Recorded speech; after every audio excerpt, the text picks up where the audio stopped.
Smith as he sends it down toward the goal line. And fair catch made by Peyton Lewis. So Tennessee will start at the 25-yard line, led by Joey Aguilar. 1,680 passing yards this season. 6'3", 225 pounds from Antioch, California, the East Bay in the San Francisco Bay Area. Has thrown for 200 yards or more in every start of his career, all 30 of them. This is his 7th for Tennessee. The first 24 came at Appalachian State. Off the play fake, he's on target to the far sideline to Chris Brazzell, who's out of bounds short of the first down.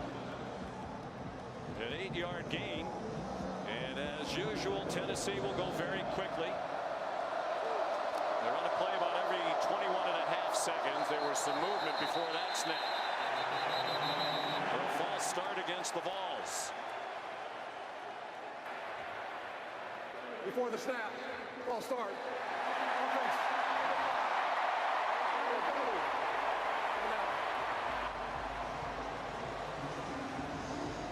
Looked like the entire left side of the offensive line just got a bit of an early start there, and communicating at the line of scrimmage with this hostile environment, a huge challenge for Joey Aguilar in this game. Biggest road crowd he's ever played in front of. It's his second SEC road start. They had the win at Mississippi State. It comes out to the near side.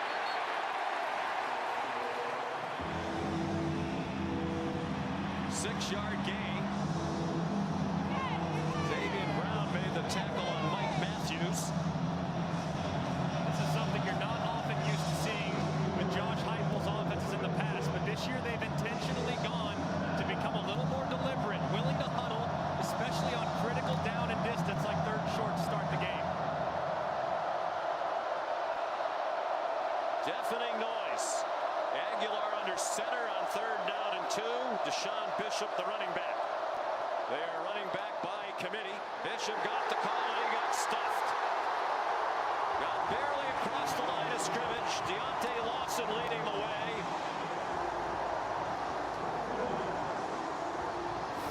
A great play by Deontay Lawson, anticipating the snap and shooting the gap right inside the left guard, Umarov. Dropping the back right behind the backfield. A terrific start for the Tide. James Smith there as well for Alabama. Here's Jackson Ross, the 26-year-old Australian to punt. Cole Adams back deep for it. And it's a good punt, end over end, and driving Adams back inside the 15. And he slipped down inside the 10. 52-yard punt. That breeze was at the back of Ross. So here comes Alabama on offense. Very impressive numbers for Ty Simpson, particularly the 16 touchdown passes, which leads the conference to only 1 interception. What's been most impressive is command. How quickly he's anticipating throws, understanding what the defense is giving him, and having an answer for both pressure and coverage on every snap. It's the first time this year Tennessee did not score points on its opening possession. They had scored in all 6 games the first time they had the ball. Jam Miller dropped for a loss. Back at the 6-yard line. Bryson Eason up front for the Tennessee defense, which has struggled, giving up 29.3 points per game. Only Arkansas has yielded more points per game in the Southeastern Conference. The numbers don't look good as far as points per game is concerned, for sure. The coverage has been a little spotty and they've been a little inconsistent up front, but they always seem to make plays behind the line of scrimmage. Getting Bama off schedule is a huge priority for Tennessee's defense. They play aggressively. They play for turnovers and tackles for a loss. They do give you a chance to make a big play against them. Quick slant. Simpson's pass incomplete. Colton Hood had the coverage on Isaiah Horton. These are the down and distances that Alabama has done such a great job of avoiding the last few weeks. They've been very good on 1st and 2nd down. The vast majority of their 3rd downs have been 3 or less. So behind the sticks is not comfortable for them. Simpson on 3rd and long in the end zone and in trouble. Gets rid of it, has a man open over the middle for a first down. Josh Cuevas. An 18-yard gain when it looked like they might set Simpson for a safety. And a great job by Ty Simpson avoiding the initial rush, buying a little more time, and they just completely lose track of Cuevas over the middle of the field. And as a tight end, he is excellent yards after catch. He knows how far he has to go. He gets north and south, doesn't dance, and picks up a critical conversion.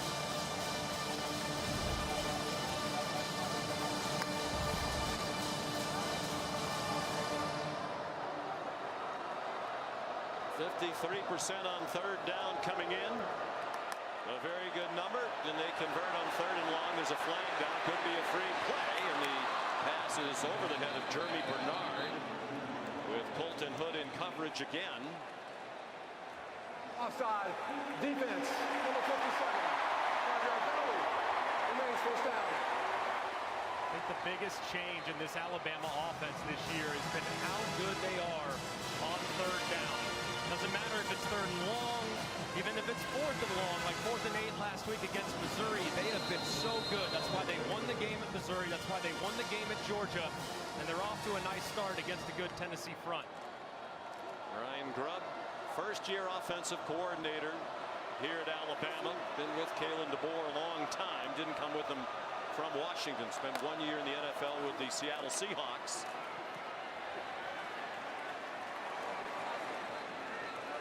Jam Miller tackled by Jackson Moy, senior, part of that defensive front for Tennessee. He's a transfer from Stanford, a 1-yard gain.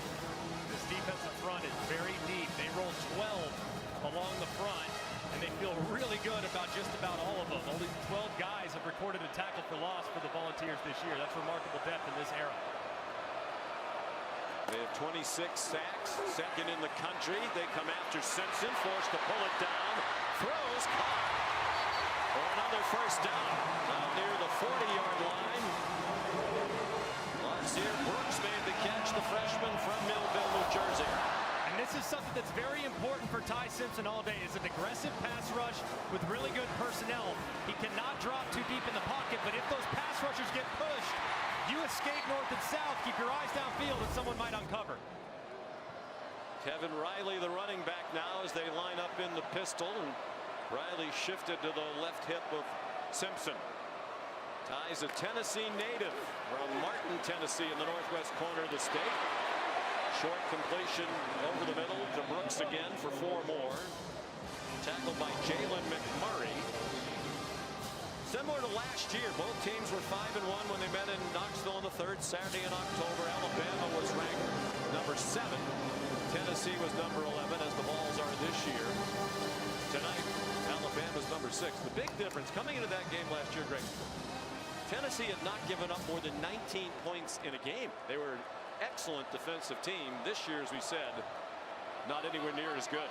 It's mostly in the back end at corner where they've had some injuries. Jamad McCoy and Ricky Gibson, who would be starters. There's a deep ball and a catch over the shoulder by Ryan Williams to the 25 of Tennessee for 31 yards. And a thing of beauty here from Ryan Williams, timing his jump perfectly, tapping that toe just before he goes out of bounds, and that's got to be a great sign for the young sophomore who's had some ups and downs this year. He's dealt with a couple injuries, but they say he's finally healthy and in a position to create big plays again. And he did not have a catch last week in their win at Missouri for the first time in his career in 18 games. He has been banged up. They think he's healthier. Here's a trick play, and this one's going to go a long way. Williams turned the corner. Simpson out there trying to block for him. First and goal, tied at the 9-yard line. Man, this play took a long time to develop. You can see the late pitch, and there's nobody home. It's a very aggressive front that will over-pursue. Some misdirection can be very helpful for the Tide's offense tonight. Briskly on the move. Jeremy Bernard to the 4-yard line. On the 9th play of the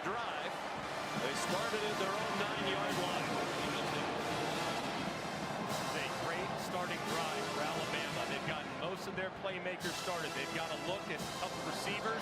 Ryan Williams has already gotten going. It looks like Ty Simpson seeing the field pretty well. J.M. Miller, the running back. Williams in motion again. Miller straight ahead. Still fighting. They're going to mark it back near the 2. For a 2-yard gain. Here comes 3rd down and goal. Midway through the first quarter. Knowing Kalen DeBoer's aggressiveness, he's one of the best in the country when it comes to allowing his offense to go for it on 4th down. And I would anticipate inside the 2, assuming no lost yardage here, is the 2-down territory. 11th play of the drive, a balance of run and pass, 5 of each to this point. Bernard lines up, as does Cuevas. Now it's Cuevas who goes in motion. Simpson to the goal line, touchdown! Isaiah Horton.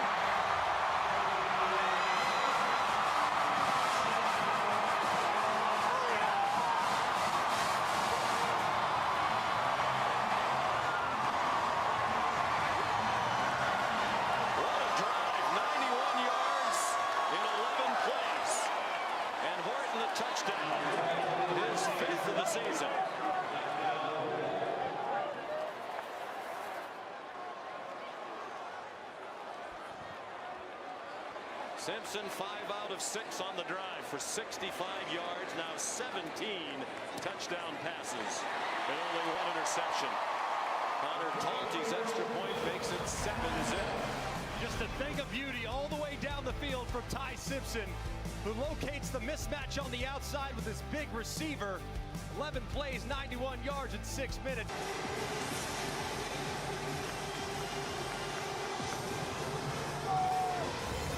Fast start for Alabama.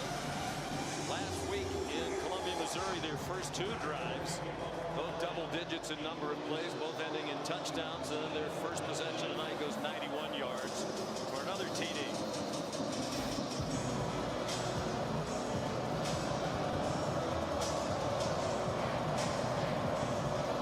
Peyton Lewis back deep again for Tennessee on the Talty kickoff. He's not going to try to bring that one back from about 2 yards deep. Take a look at the touchdown on the AT&T Connecticut. This is Ty Redmond. He's a freshman, talented young man, but it is moving fast for him. He's had some challenges in coverage and consistency this year. Ty Simpson recognizes the one-on-one against Isaiah Horton. It's a beautiful route by Horton. Very patient. Look at the timing. The ball is coming out as soon as Horton's getting out of his break, and Ty Simpson wore one on the back of it too. So good job there by the quarterback, getting it out before the rush could get home. Dominic Bailey with a hit that was almost late. So after failing to score on their first possession for the first time this year, here's Joey Aguilar and the Volunteers. Out of the tight formation, he's going to go down. Back inside the 15-yard line, Yonze Pierre for Alabama. Just a great rush here by Pierre as they work inside. He's going to get matched up with the left guard, Moy. He just runs right through him and drops Aguilar. They haven't had many sacks, just their 10th as a team. Loss of 9, they marked it on the 16-yard line. Quick throw by Joey Aguilar. Chris Brazel will run after the catch. And he's out of bounds. Across the 25, they'll give him the 27. For a gain of 11, but they still need 8 more on 3rd down. The protection needs to be good. This offensive line for Tennessee has been outstanding all season long. To see some vulnerabilities early, it's a bit of a surprise, but on obvious passing situation, no Bama's pinning their ears back. Aguilar in trouble again, on target. Terrific leaping catch and a 1st down. Chris Brazel using all of that 6'5" frame for a 17-yard gain. And a great job, too, by Aguilar, moving in the pocket, buying just enough time and getting it to Brazel on the over route. That was well executed by Tennessee. That's Dejon Lee in coverage, the true freshman getting a start tonight. That pass is incomplete. And Bray Hubbard almost laid out the intended receiver, Mike Matthews. Dangerous throw in terms of the well-being of the receiver. And that's one thing Alabama's defense does such a great job of. Kane Womack is a master of disguise, and Bray Hubbard, his safety, has great instincts. That time he nearly baited Aguilar into throwing it right to him, or a near blow-up on the side.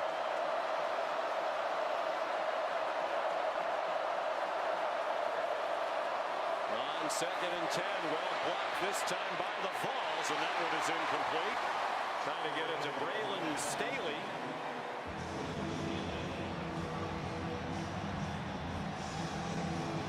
Looked like Justin Jefferson, who was dropping from his linebacker position, got a hand on him. He did.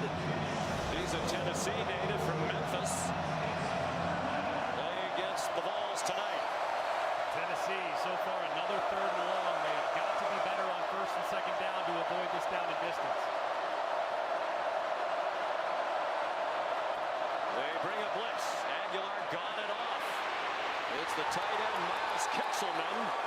And he's very close to the 1st down. He's going to come up a yard short. 9-yard gain for the former Alabama tight end, who went leaping up and over Deshaun Lee.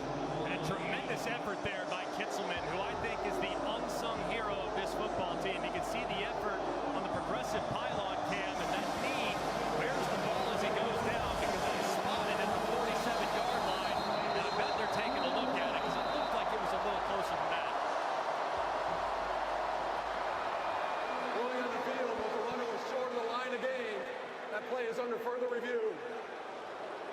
By John Allman, the replay official. 4:34 to go, 1st quarter. Alabama looking for its 6th win in a row, leading Tennessee 7-0.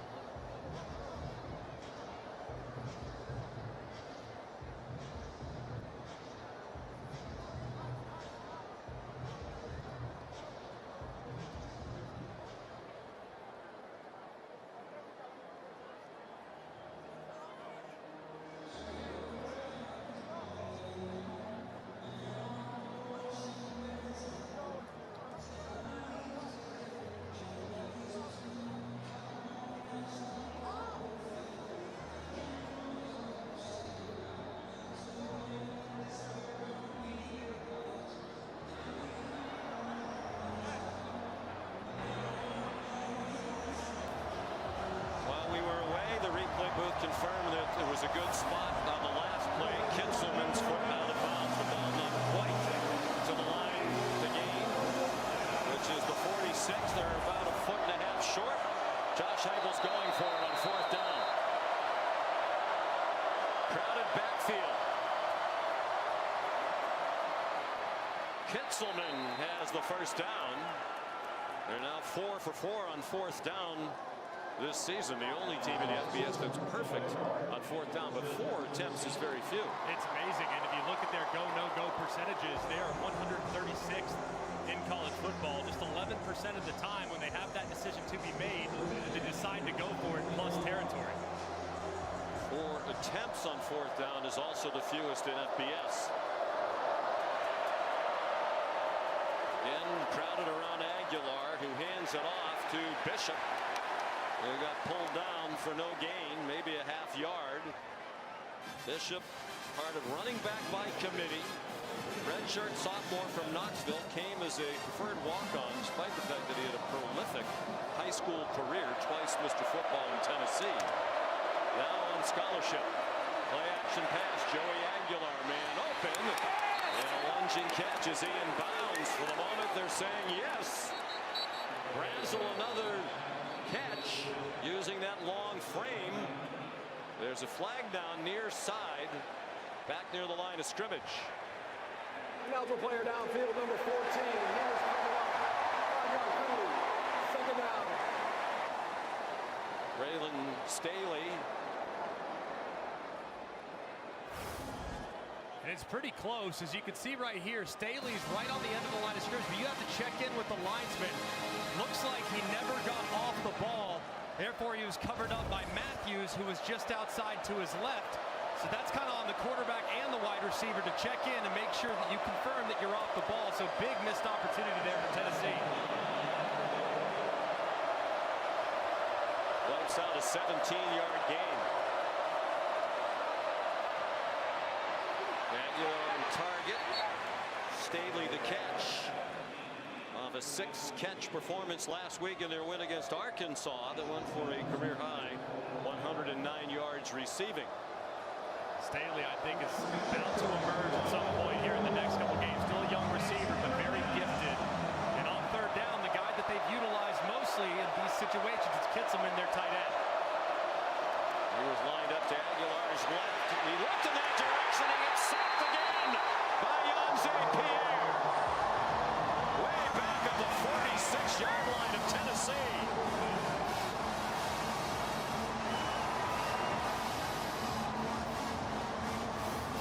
Yonsei Pierre has been just waiting to get going, and here he does it again. The last time he won inside, but that was against the left guard. This time he's working against Lance Hurd. Kind of gets a little bit of a pick, it looked like, against Bishop, who knocked his tackle off the line just a hair. And Yonsei Pierre is able to drop Aguilar as he tried to escape. Tennessee had given up only 4 sacks all year coming into tonight. They've given up 2 already. Fair catch made by Adams at the 11-yard line off the Jackson Ross punt of 43 yards.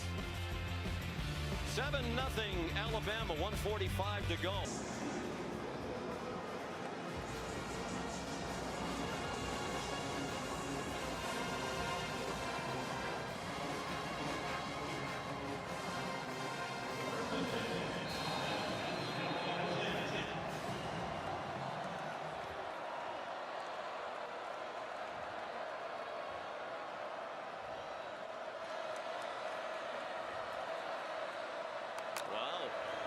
Congrats.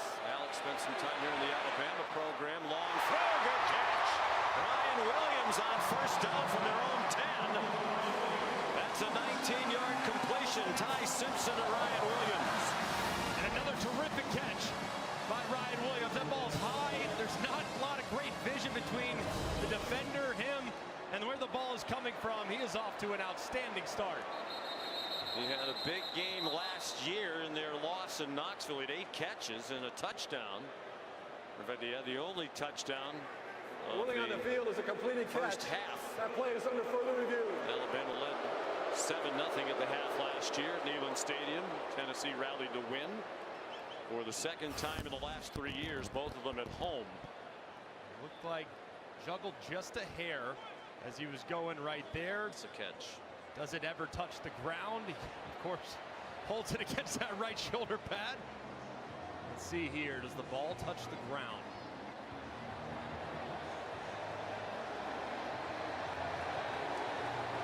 Well, let's bring in our rules expert, longtime Southeastern Conference referee Matt Austin. Matt, what do you think?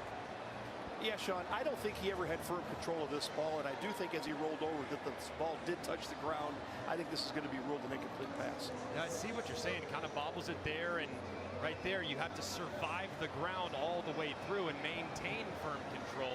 Well, where does he lose it, Matt, as we're looking at it? The ball disappears from that shot. That's where he hits the ground.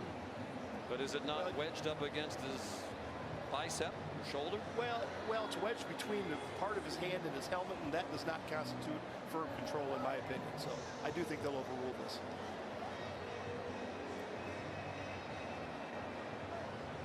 Looks like it's still moving there too. So if it does, but he hasn't dropped it. Right.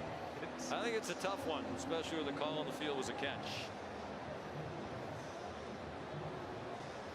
So hard with some of these catch no catch circumstances. It did look like the nose of the football touched the ground, but it's up to the judges as to whether or not it is firm control. Matt thinks no. Sean, you think yes? Well, I don't think yes necessarily. I just don't see the ball ever really come free or hit the ground when it doesn't look like it's attached to his body.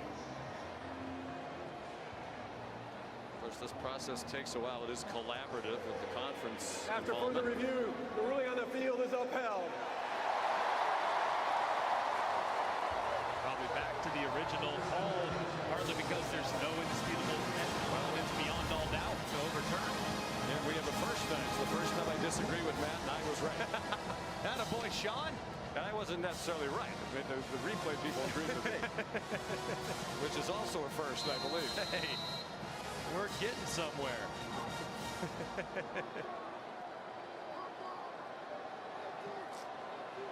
So it's a 19-yard completion and first down for Alabama. They were 91 yards on their first possession. This one started at the 10. It's a screen. Jam Miller could not escape the tackle at the 34-yard line. A 5-yard gain. There's Molly McGrath.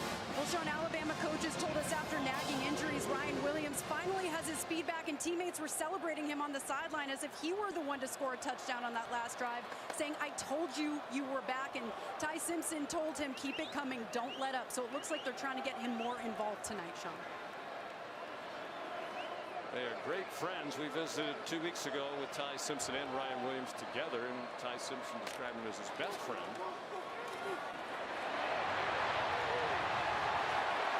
Miller did well to get close to the first down marker. What will likely be the last play of the first quarter. They're going to mark him just shy with a 4-yard gain. It'll be 3rd and 1 when they took a look at the final play of the first quarter, moved the ball. Jam Miller did get enough for the first down. And now before the first snap of the second quarter, there's a false start. Offense, number 1. 5-yard penalty. Against Isaiah Horton, who scored the only touchdown of this game.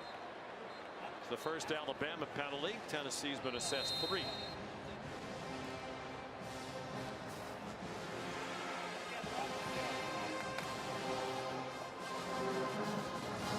Ty Simpson threw an incomplete pass on his first pass of the night. He has completed 7 in a row since. They go out of the pistol with Miller, the running back, and Tennessee showing blitz. Simpson rolls left, throws a bomb, looking for Brooks, and he can't quite run under it.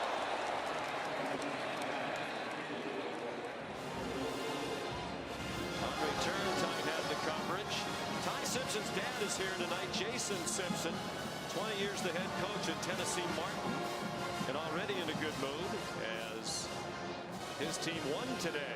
The Skyhawks won at Gardner Webb. So he had a chance to get here, one of the few times he's had a chance to watch Ty. He was at the opening game at Florida State. And of course that didn't go very well for Alabama and Ty Simpson. Dad made it in time for the pregame warm-up. We asked Ty about that yesterday. Well, your dad was only for 1 game. One game you lost. It didn't go very well. He said, we're not superstitious. We're just stitious. Just a little stitious. Just a little stitious. Just a tiny bit. And what football player isn't? But I know he's proud of his son. And I'll tell you what, Ty plays like a coach's son, man. So cerebral, making great decisions, and he has a lot of freedom at the line of scrimmage.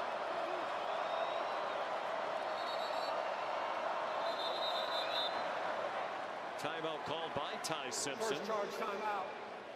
Alabama.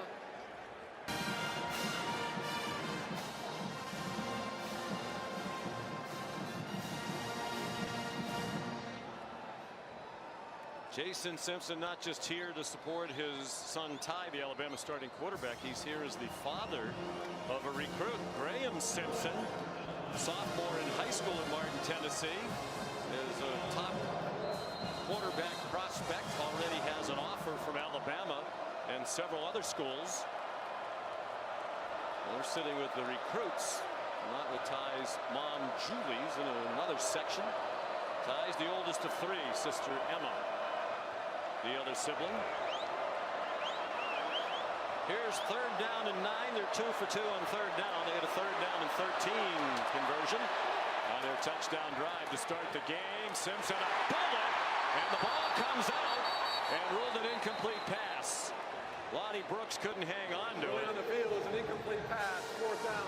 That was a laser beam fired by Ty Simpson. Booth Carter in coverage for the Vols. Man, did he throw that thing with a lot of velocity. And Lonnie Brooks is a little bit behind him, pulled it in, thought he might have secured it, where Horton was able to jump down. Thought it might be a fumble initially. I'm sure they're taking a look at it. That was a great play, though, by Carter, trying to strip that ball out. I don't think he ever had it. Blake Dowd on the punt for Alabama. Booth Carter back deep, standing at his own 10. Low wobbly kick and a fair catch made by Carter. Here's Molly. Well, Sean, you mentioned quarterback Ty Simpson's dad, Jason, the head coach at UT Martin, and he admitted to us before the game he tried to keep things moving in their win today so he could attend his son's game. They ran the ball more, over 240 yards. He didn't challenge a couple penalties, and thanks to NIL, Ty had a plane waiting for dad the second after this one went final. And you saw that embrace pregame. He told Ty, catch every snap, do the little things well, always coaching up his son, Sean. And you can tell when you talk to Ty, he's the son of a coach, a very good coach. Won 5 Ohio Valley Conference championships, most of them in recent years. There's first down for Joey Aguilar in the Vols. And the catch made after a 9-yard gain by Braylon Staley. How about our visit 2 weeks ago with Ty Simpson? We asked him, did you ever think about going to UT Martin playing for your dad? He said, no, my dad said, I'm not coachable. Still intending to try, though, today before the game. There's a first down pickup and a tough run by Peyton Lewis. Out to the 42. He got them some tough yards last week in that win against Arkansas. Scored a couple of touchdowns from down near the goal line. Picked up a late first down as they were protecting the lead. He got 11 there. That's really the identity of this Tennessee offense. Everyone thinks about the big plays, but it starts with the run game. They need to get it going so they can avoid the 3rd and long.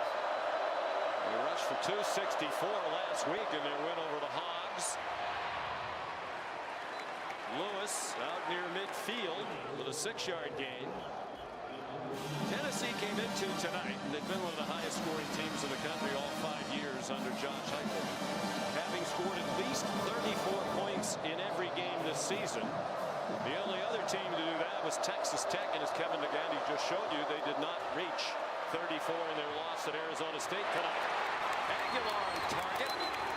And Mike Matthews the first down on a beautiful throw. Out of bounds at the 34 with 18 on that play.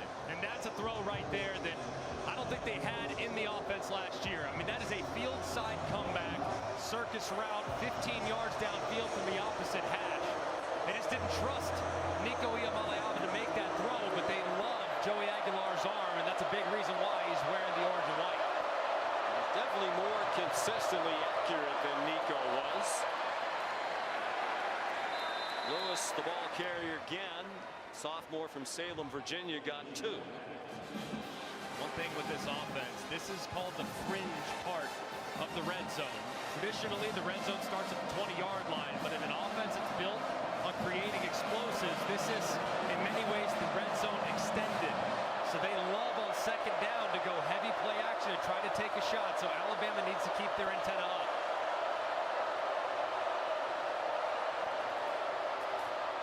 Aguilar incomplete. Went by Kitselman and looked like he wasn't sure if the ball was intended for him or not. There's 3rd down and 8.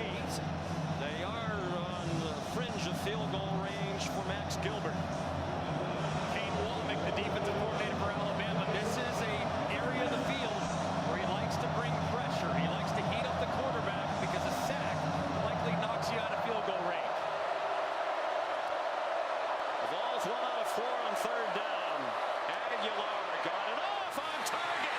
Braylon Staley tripped up inside the 5. Deshaun Jones saved the touchdown for Alabama. It's a 30-yard gain for Tennessee. They run quickly to the line of scrimmage at the 2.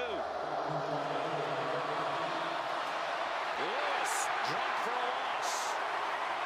Nakai Hill-Green and the Alabama defense lined up quickly. They know they need to be ready, and they were to drop that for a 2-yard loss.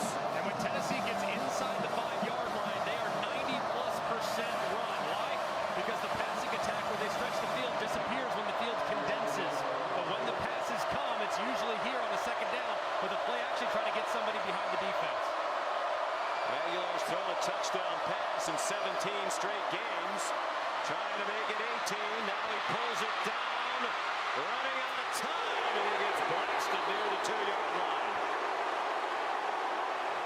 Justin Jefferson there for Alabama. This is the loudest section on the field. Right in front of the student section, you're about 15 yards away. Have to make sure you communicate here because false start or lost yardage takes away the ability to go for it on fourth down if you want.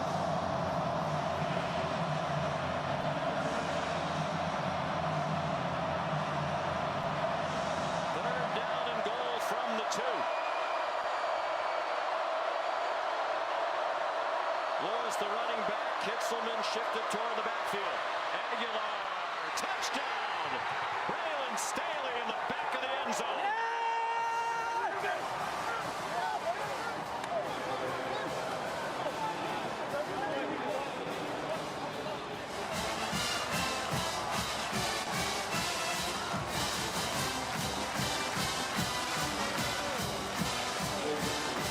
Staley's third touchdown catch of the year. Redshirt freshman from Aiken, South Carolina.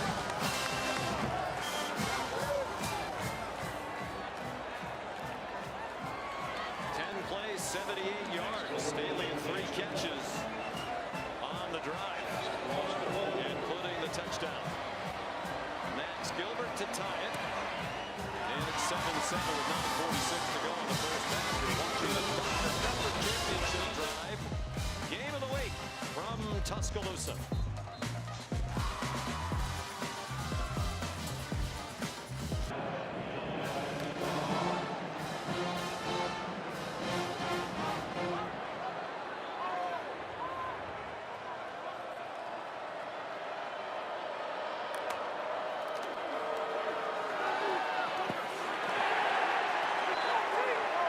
Riley dropped for a loss by Jeremiah Thielander. Here's Molly. Well, Sean, Tennessee quarterback Joey Aguilar took a hard hit on that last drive, and athletic training staff rushed over to him when he was on the sideline, and they were looking at the back of his neck. They still are. He tried to move his neck around and was in visible discomfort. They massaged the area, and he keeps testing the mobility of his neck, and it's very obviously bothering him, Sean. Getting treatment as you speak, Molly. Ty Simpson's 9 for 11 for 95 yards and a touchdown.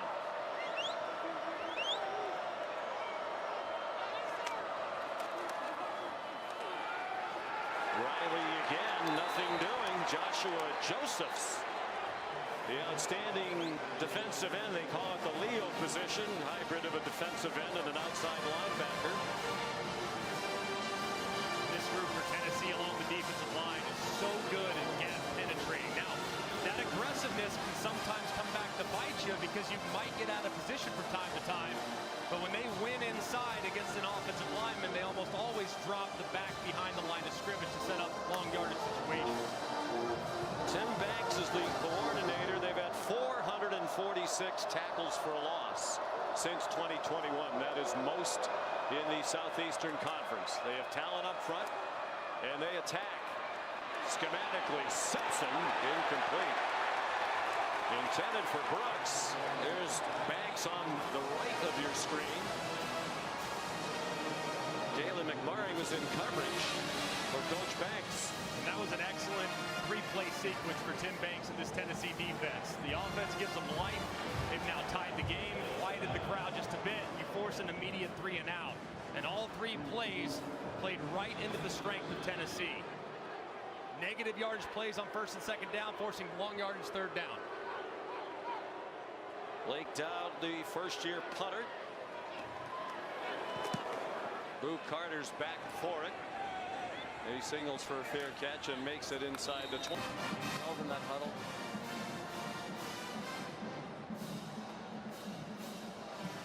As Tennessee comes on the field after the punt, it is Joey Aguilar. He stood for quite a while on the sideline talking to their training staff. Jake Merklinger, the backup quarterback, was doing some throwing on the field. But it is Aguilar to continue, at least for the moment. In a 7-7 game with 8:03 to go in the first half. Sometimes with that neck, especially if it gets tight, it can have a bit of a disruption with your accuracy, so worth watching here. He's 10 out of 13 so far for 118 and the touchdown. Off the play fake, takes the check down. It's a little too high for Peyton Lewis. Aguilar showed off tremendous accuracy in that game against Georgia. Started 14 for 14. And he wasn't checked down Charlie, as Rex Ryan would say. It was certainly not dink and dunk that day. I think they were going for deep balls every play, it felt like.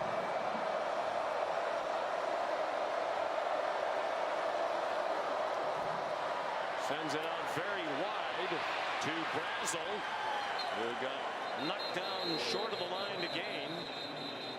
There's a flag down. 8 yards of it stands. Jeff Heiser talking to the side judge, Glenn Fusick. And he just indicated offensive pass interference. Pass interference. Offense. That would be half of this if you know. Replay the down. Josh Heupel doesn't like it. Saw he and Kalen DeBoer both hail from South Dakota. And they're looking here at Staley, who just had the touchdown a moment ago.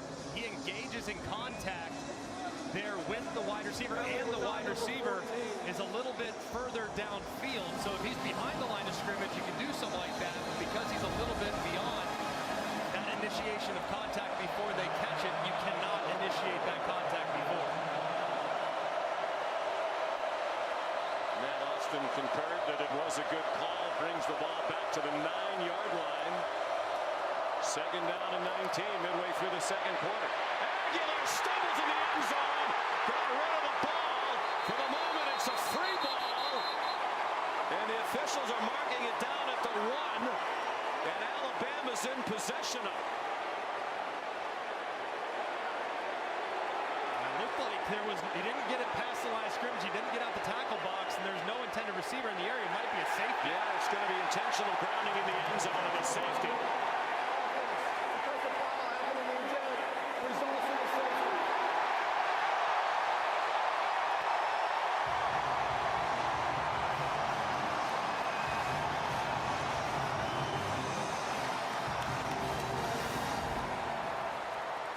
And just a great rush. It's Yonte Pierre on the right side again, who's just bowling Perry, the right tackle, right into the legs of his quarterback. And Pierre, so far, is arguably the best player on the team.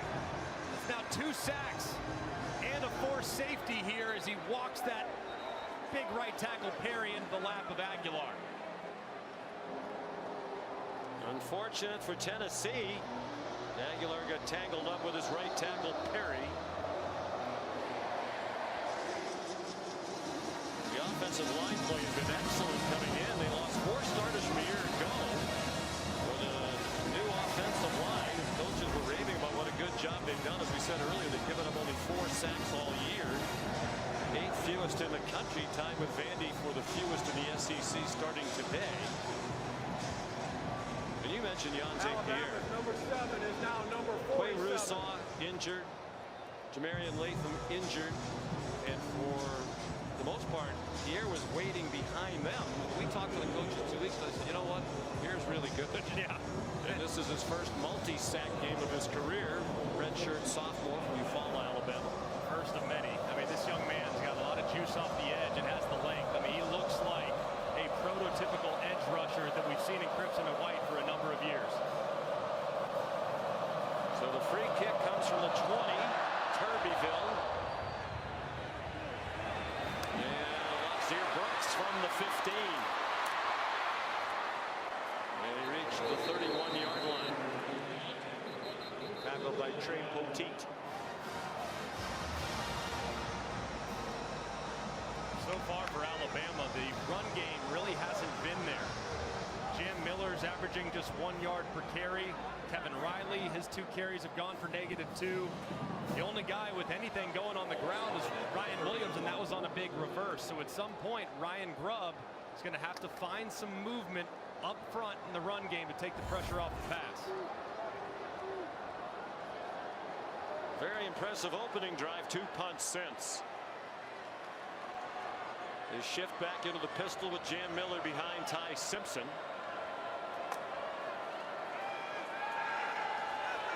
Simpson steps into the throw. Caught Jeremy Bernard to the Tennessee 40. Second catch of the day for their leading receiver for the year, Bernard.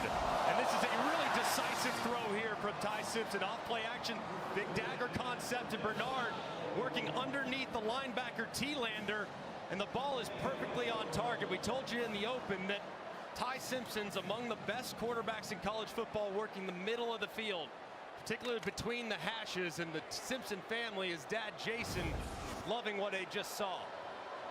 And Graham sure looks an awful lot like his older brother Ty. Are we sure that that's not Ty and Graham's actually playing? Do we know that for sure? Here comes a blitz. Simpson too high. Happy just to get rid of it, with Caleb Herring putting the pressure on. Bernard couldn't rescue the throw. Tim Banks does a really good job defensively for Tennessee. I mean, he really doesn't blitz a ton. I mean, you would think a guy that's that aggressive, the blitz numbers are not outrageous, but they always seemingly come at very good times. That was a well-timed blitz and a well-executed play. They got dealt a very tough hand when they lost Jamad McCoy and Ricky Gibson, who could have been their starting corners. McCoy, a preseason All-American, got hurt in the preseason. Ran wide open, Brooks out of bounds.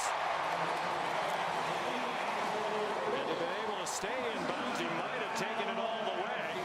But the throw took him across the boundary at the 16 after a 25-yard completion. And a great job, too, by Brooks, running through the contact of the underneath defender and finding that open zone.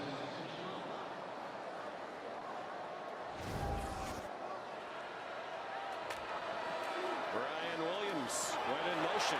Designed run for Simpson, who was considered a dual threat quarterback coming out of high school in the class of 2022. Martin, Tennessee. Boo Carter made the tackle. Matter of fact, he was the #2 ranked dual threat quarterback in that class, behind only Cade Klubnik, who went to Clemson.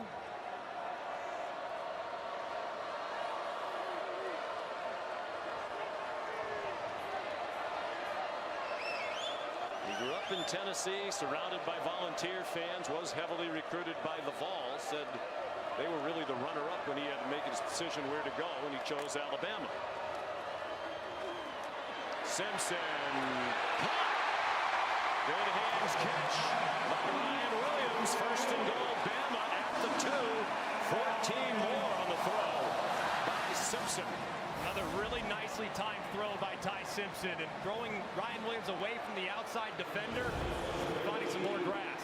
3 catches, 64 for Williams after he was shut out last week at Mizzou.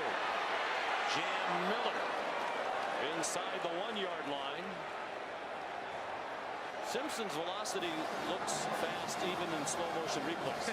He can really rip the ball, man, and that's something I don't think a lot of people knew about. I mean, knew he had a lot of talent, but the velocity on the ball is something that's kind of blown everybody away, and I think a lot of it has to do with the confidence that he's playing with. When he releases the ball, he knows where it's going, so he can put a lot of juice on it every time he throws.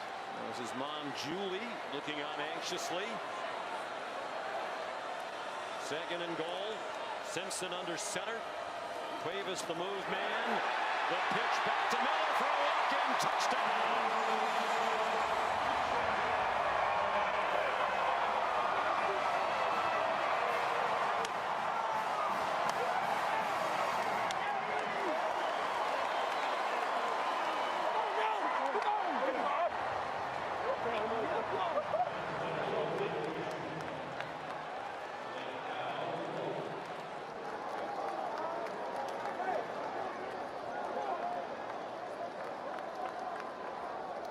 (15-7).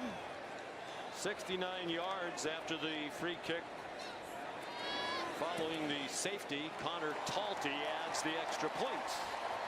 And it's a 9-point tied lead on the second touchdown of the year for Jam Miller, who missed the first 3 games of the season due to a collarbone injury. And this is just a great design by Ryan Grubb. Look at this motion, how it has a little bit of an impact on those Tennessee defenders. Watch them slide just ever so slightly to their left, which allows Caden Proctor, the tackle, to get outside, jump leverage. There's nothing but green grass. for Jam Miller for another score.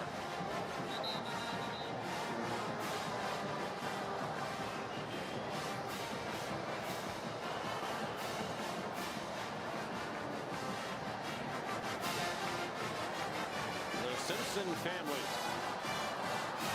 They're one big happy family. They're just not sitting together because Graham's with the recruits. And Mom is sitting in her seats. If you're sitting with the recruits, you get a free meal. I think that makes perfect sense, right?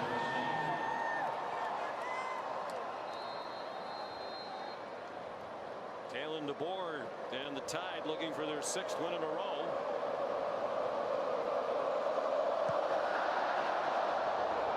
Here's the Talty kickoff. It'll be a touchback for Molly McGrath. Well, Sean, after that safety, quarterback Joey Aguilar went straight to the injury tent. Athletic training staff took his shoulder pads off in there. Remember, he was dealing with an apparent neck injury. He was still testing the mobility of his neck on the sideline, but he asked for his helmet right away after exiting the tent.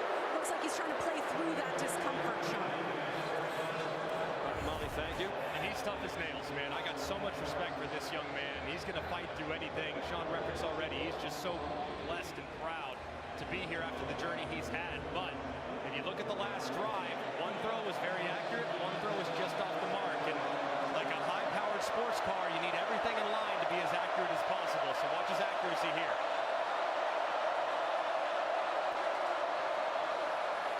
They come out with a run, and it works very well. Star Thomas out to the 44 with a 19-yard pickup on his first carry of the night. This run game for Tennessee is so difficult to defend with the pullers.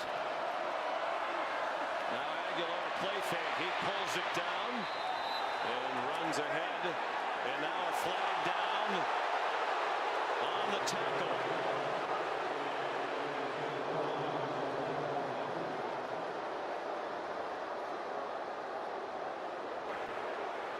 After the play was over, personal foul. Unnecessary roughness, defense. Number 23, 15-yard penalty. First down. James Smith. Remember, as soon as the quarterback goes into a feet-first slide, he becomes protected. So you have to do your very best to stay off him as best you can. That time, James Smith, little late upon arrival. I think it's the correct call.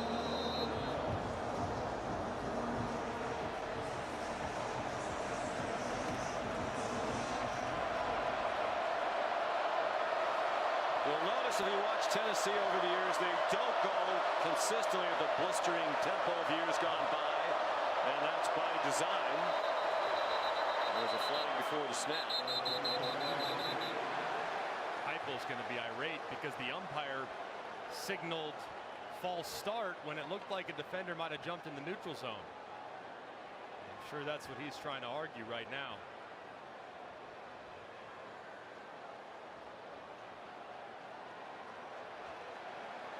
Well, the offense is backing Before up. the snap, false start. Offense, number 64. Under a penalty. First down. Looked like it was number 42, Yonze Pierre. Watch how he kind of steps towards the neutral zone. There he goes, anticipates it, and then that forces the left guard to kind of flinch. And I think you probably could have called the defense there. Fortunate for Bama, they didn't. Well, Austin agrees with you. Big call, 1st and 15. Mike Matthews to the 40-yard line. Red Morgan there, backup safety for Alabama, sophomore from Phoenix City. Red Morgan in there. He's the backup Husky that was occupied earlier in the game by Day-Day Jones, but they took advantage of that matchup. Now Red Morgan getting some run there, covering the slot. 2nd and 11. Braylon Staley's catch gets him to the edge of field goal range. Damani Jackson there, who did not start tonight. He lost the starting job to the freshman, John Lee. The coaches said Jackson will play a lot, be part of their rotation. Here's 3rd down and 7. So far early in this game, it's been Staley, the slot at the bottom, that's created the biggest problem for Bama's defense. Ticking down to the 2-minute stoppage. They won't snap it before that. This is the 2-minute timeout.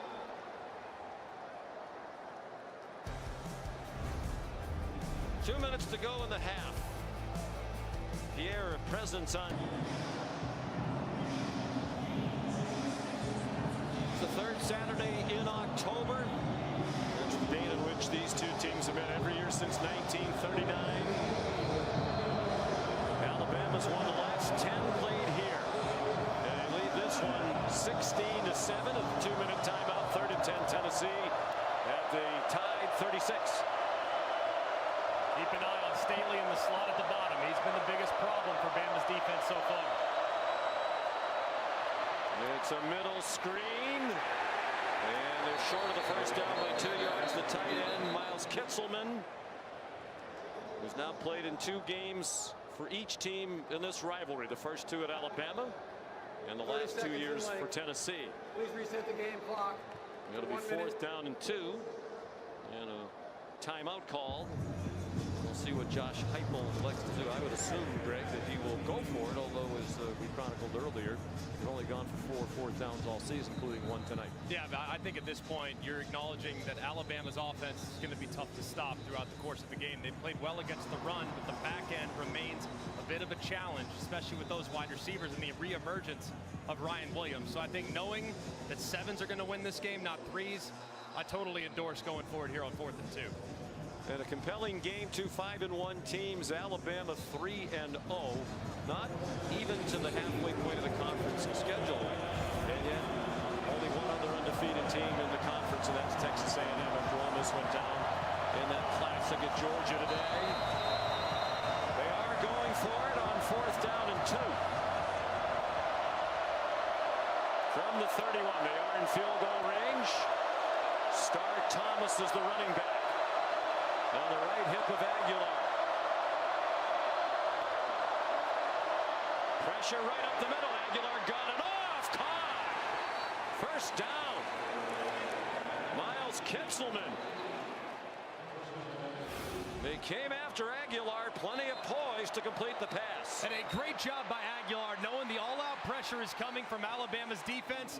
He knows he can't block them all, so he's got to beat the unblocked defender Deontay Lawson with the throw. He does so accurately, and it's a big 4th down conversion. Please reset the game clock to 1 minute, 49 seconds. Please set the play clock at 40. We'll start on my signal.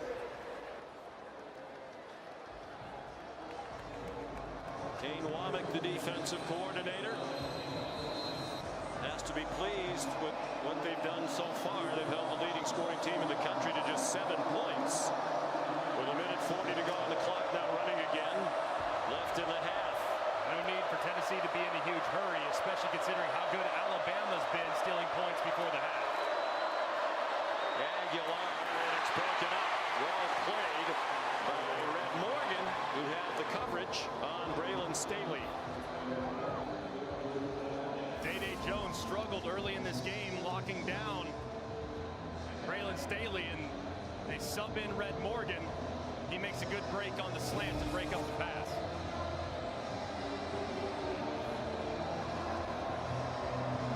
Second and 10. Again, taking their time, making sure they get in the right play in these crucial situations. Star Thomas. A couple, and that's all. Driven back by Nakai Hill-Green. Playing for his 4th school in the last 4 years. Last time there was a 3rd and long situation, Alabama decided to bring all-out pressure, and you saw Aguilar beat it with the throw. Will they bring the heat again, or will they show blitz and then drop out?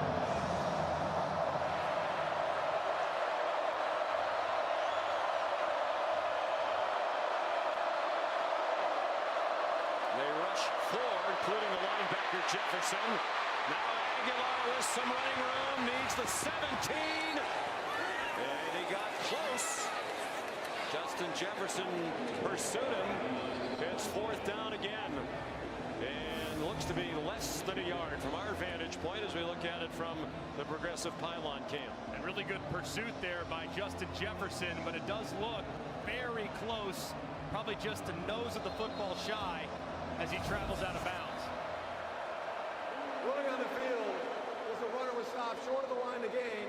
That play is under further review. I'm a little surprised that Aguilar at the end of that, knowing how close it was, didn't extend the ball forward. Let's bring in Matt Austin. Yeah, Sean, this is extremely close. I thought in real time that he had crossed the line. It's where the ball is when he strides across the line of scrimmage. So when the ball crossed the line, probably about a foot short. So this call will probably be upheld. They might have tried to move it forward, but pushed off balance a bit by Jefferson, which made it impossible for him to put the ball forward. He was just trying to maintain his balance at that point.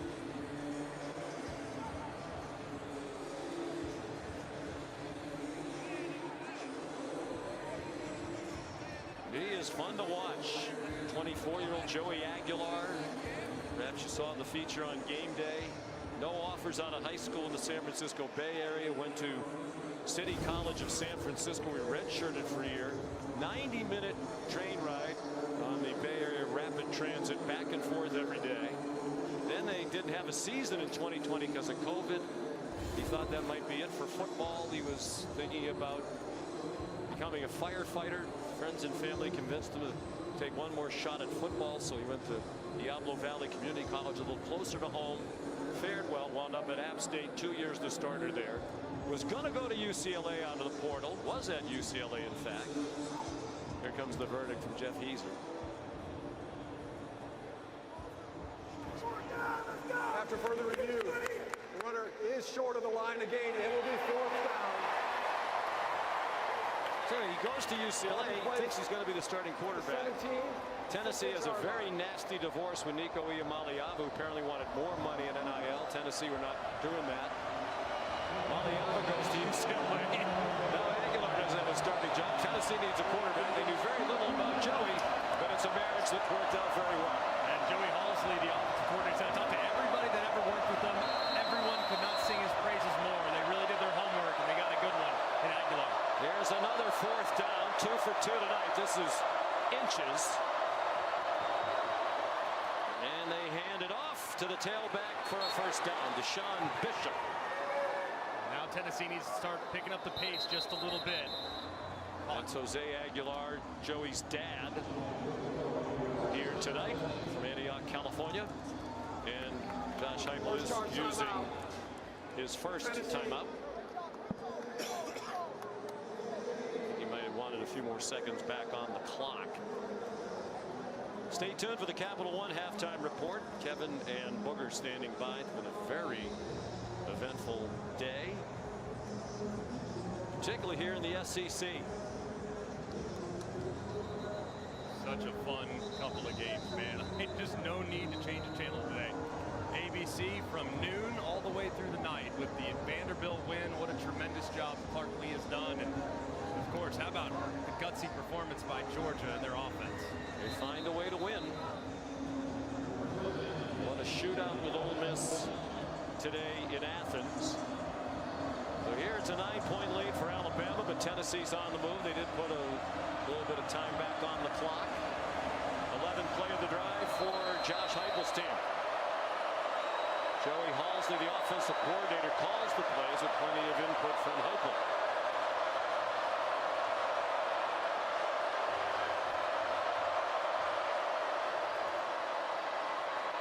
Aguilar to the end zone. Incomplete, trying to get it to Brazel. Fabian Brown had the coverage. This is the part of the field for Tennessee where it does get a little bit difficult. They're a little limited with their playbook because of how much of it works vertical, and quite a bit of contact there on the outside in the attempted jump ball to Brazel. That is a lot of contact, but not flagged. They do have some success with is they fake that run inside, and they get Staley, their outstanding slot receiver, breaking to the inside, but Alabama's counter safety over the top. They try to surprise them with a run. Sean Bishop down to the 5-yard line. Where the clock's running, they do have 2 timeouts. Josh Heupel electing not to use one here. 8-yard gain, 3rd down and 2. They run it again. And now they need to use the timeout as Bishop gets the 1st down. Stopped by Bray Hubbard. 1 timeout left for the Vols with 11 seconds to go in the half.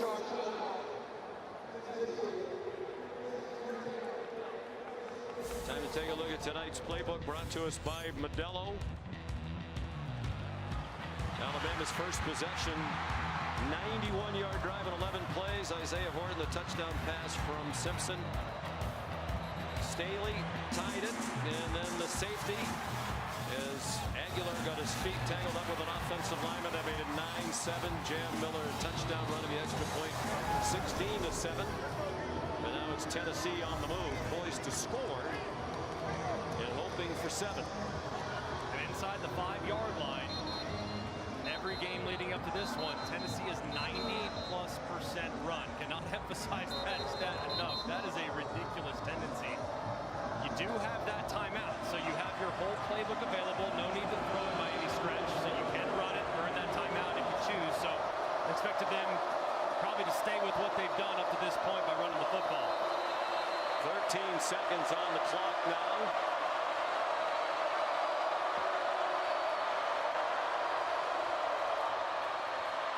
They try Bishop again. He didn't get there. And now they're going to have to use their last timeout with 9 seconds to go. 3rd and final timeout.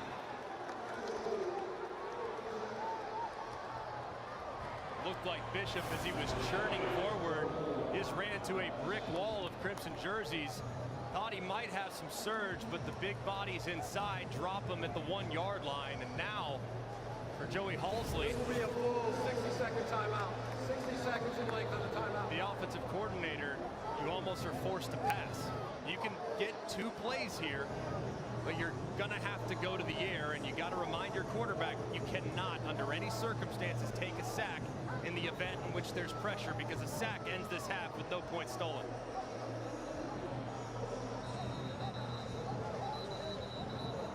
Such a well-coached team on offense, highest scoring team in the country in the 5 years under Heupel. Halsley, the offensive coordinator, the last few.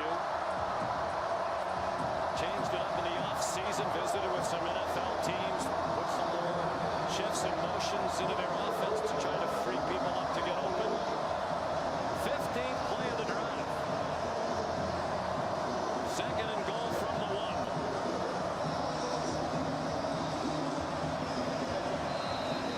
Heavy personnel, looks like, in the game for Tennessee. They got Gensel, number 35, at fullback.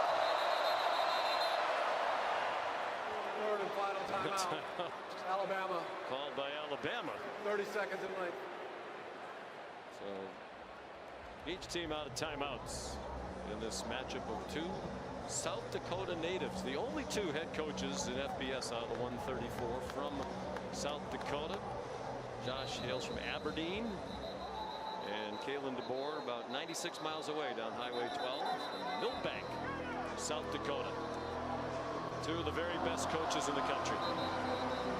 Just a fascinating game of cat and mouse here between the 2 as well. Caitlin taking that time out a moment ago because it was a run first personnel. They had a bunch of big bodies, very few defensive backs, and the anticipation here from Tennessee is to throw it knowing they have no timeouts remaining.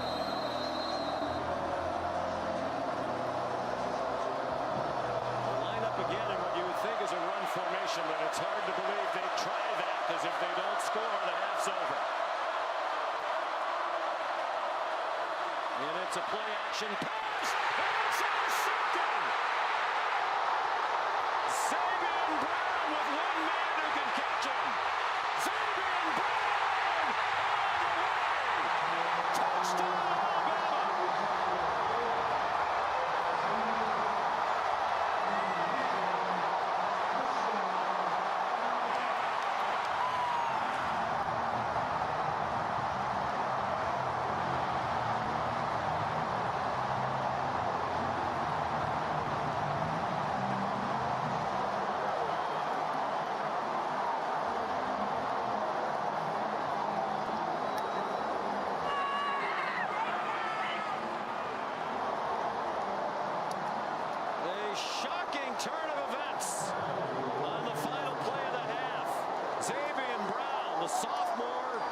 Santa Ana, California.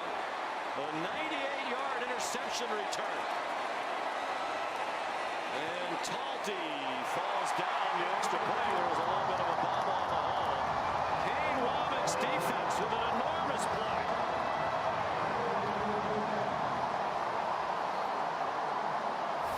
And what a moment. Spider 2-wide banana. Piece of cake, you know exactly what's coming, but what's most impressive is Xavier Brown's discipline. Right here, eyes are in the backfield the entire way. He sees the ball coming out of Aguilar's hand, is thrown behind. You cannot miss that throw inside under any circumstances. Airmail it high and away because the defenders are running right underneath it. Brown grabs it, takes it to the crib, and a massive, massive moment for the Crimson Tide. A little hesitation move there just at the end to make sure Deshaun Bishop didn't get him. Here's Molly with Josh Heupel. Coach, we were just watching a replay of that play right there to end the half, the pick six by your quarterback, Joey Aguilar. What are your thoughts on how it all ended? Yeah, obviously disappointed in that play. We got 30 more minutes of football. At the end of the day, they've made a few more plays than we've have. We've hurt ourselves with some penalties. Let's go play another 30 minutes. What will you say to Joey in the locker room? Let's go play. Yeah, he'll be ready to roll. He'll bounce back. All right, thank you. Sean. Fourth career interception for Brown. 3 of them last year when he was a starter as a freshman. Halsley and the staff upstairs cannot believe it. And Coach Heupel has a sales pitch to give his team at the half. 23-7 Alabama. Back to the studio for the Capital One halftime report. Absolutely excruciating moment before the half, and Joey Aguilar's tough as nails. The neck injury, you have to wonder about his accuracy and a couple misses down the stretch. So, man, bouncing back from that will be very difficult, but it starts with their defense here. Alabama will get the ball first. Josh Turbeville kickoff, which is a touchback. Time now for our All-State good hands play, and it's the pick six, and it makes no sense. They're in a goal line formation. You got 2 defensive linemen, a couple tackles, a couple tight ends. That's a run formation. The only time you throw it out of that is to catch them off guard, but there's 9 seconds left. You know that Tennessee is going to throw the football. So the fact that they were in a run-first formation, to me, I think puts Tennessee's offense way behind the clock. And Joey Halsley done a great job throughout the first 6 games of this season, but a big mistake there with execution and, frankly, with just a really bad play call. So Ty Simpson and Alabama on offense. Jan Miller got belted down after a gain of about 2.5. Sean McDonough and Greg McElroy. So what are your biggest thoughts as we begin the second half? Well, I think for a couple things. One, Tennessee has to stay patient. They got to stay committed to the run game right now. The play action pass will come, but you have to stay committed to the run. And then for Alabama, they got to get their run game going because they're in the first half. There wasn't a lot of opportunities for Jan Miller to kind of create against this front.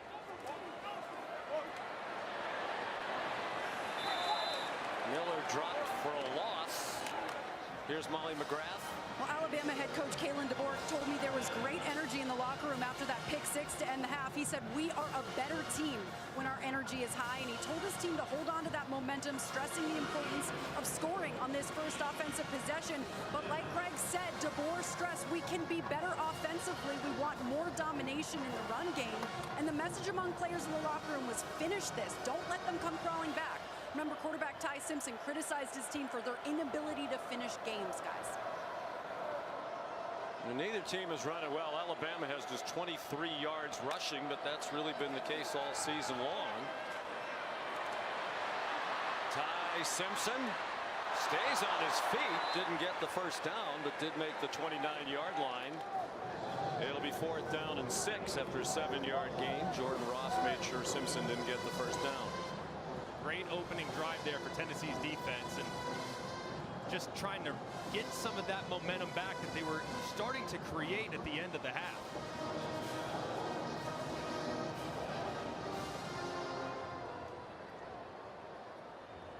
Blake Dowd on the punt for Alabama.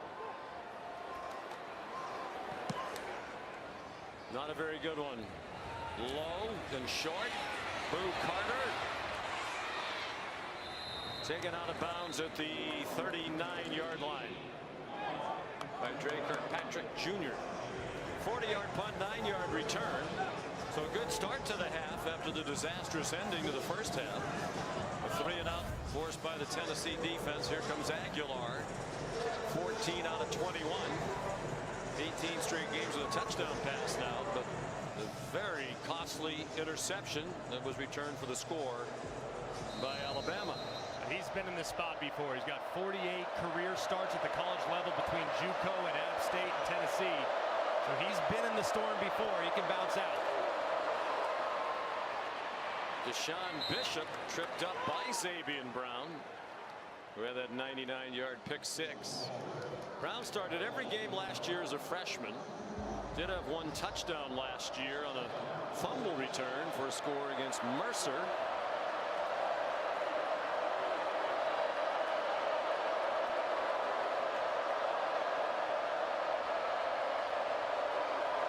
Aguilar, no play action fake, and a man open over the middle. First down, Tennessee. Braylon Staley to the Alabama 42-yard line, a pickup of 12. So far, I like the first couple plays for Joey Halsley. Little run inside, get the run game going, get a nice easy completion over the middle for your quarterback. Aguilar after the fake ran out of time, taken down by James Smith, the junior defensive lineman from Montgomery, Alabama. A loss of 2. It's not often when you see Aguilar just hesitate. You got to think if that interception at the end of the half might have played into that decision there. He had a guy in the flat, he could have thrown it, he double clutched, and it resulted in a lost yardage play.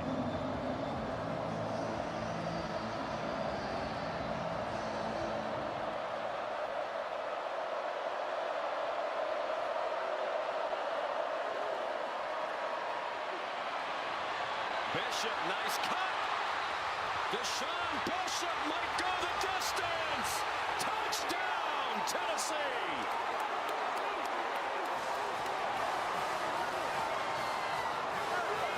What a run by Bishop, 44 yards.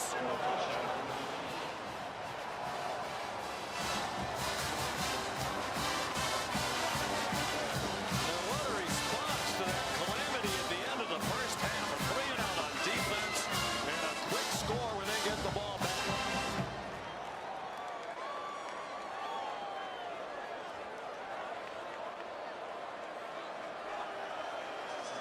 They're going to go for 2, try to make it a 1-score game. Right now it's 10. A 2-pointer would make it 8. Tight bunch to the right. Go for Dose, brought to us by Dos Equis. Aguilar into the end zone. That's intercepted. Deshaun Lee. Tackled from behind by Mike Matthews. He was thinking about going for Dose in the opposite direction.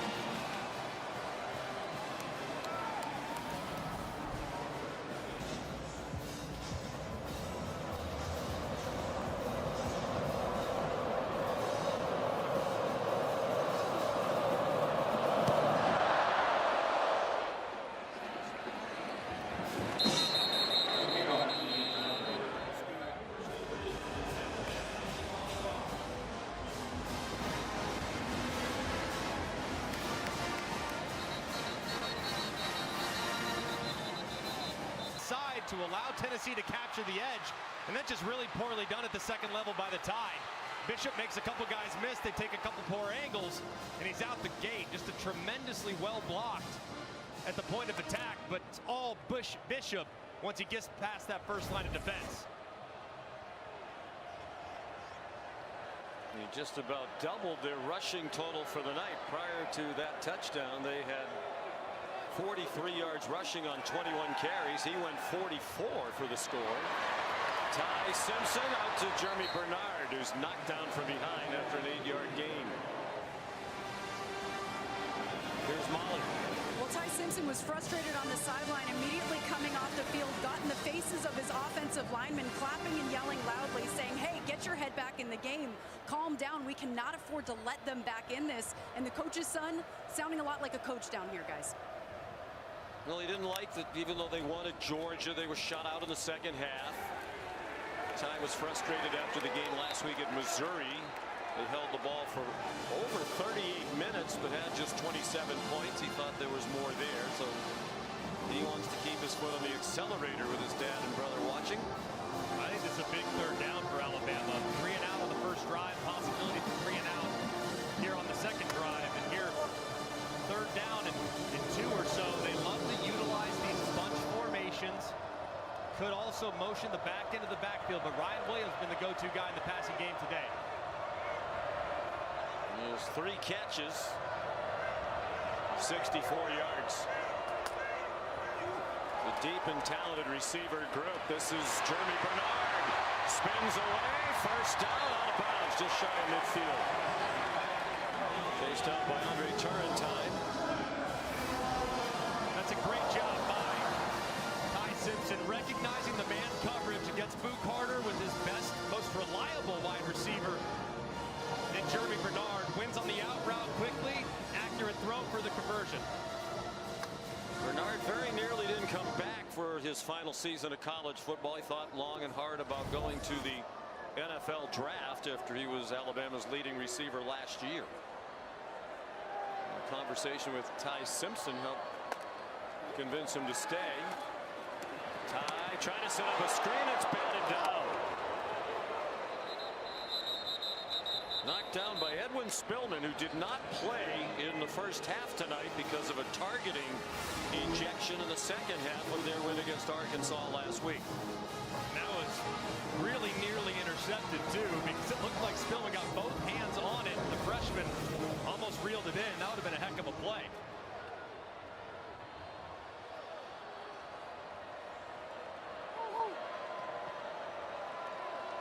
Second and 10. Bernard, the motion man. Gave them 3 receivers to the right. Simpson looked in that direction. Nice diving catch made by Ryan Williams, just shy of the first down by about a yard. And that was a heck of a catch too. One of the rare off-target throws by Ty Simpson. Did Williams go down and reel it in? Looks like he did. That was a tremendous catch. For a 9-yard gain. Crowd doesn't like the center judge standing over the ball, but Tennessee had to be given a chance to substitute because Alabama did. Third down and 1.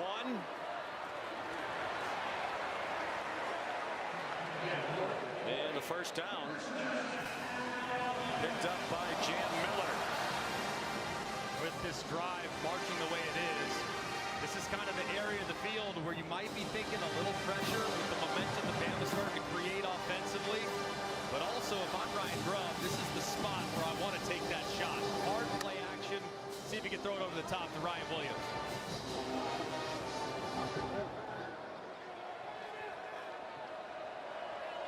Cuevas resets to the right as Simpson goes under center with Miller, the running back. Williams in motion, and that pass is batted down. Knocked down by Nathan Robinson.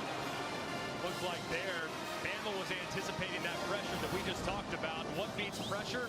Screen game, but a good play by Robinson, going up, getting vertical, and not allowing Simpson to negotiate a window.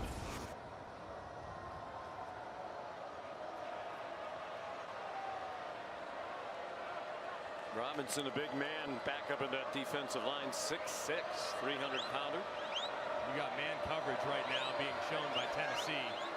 Press coverage as well, so if you want to take a shot against press coverage, it'd be a time to do it. Daniel Hill is in at running back, their 3rd string running back. Simpson, a quick pop, incomplete. Well defended by Colton Hood, a transfer from Colorado. Has been a godsend for Tim Banks, especially with the injuries to Gibson and McCoy. Coach Banks said Hood's done a nice job. Played at Colorado last year. Played at Auburn the year before that. Here's a spot on the field where it's possible 4-down territory for Ryan Grubb. Nowhere near field goal range, but if you can get 6 or 7 here, you might get the green light to go for it.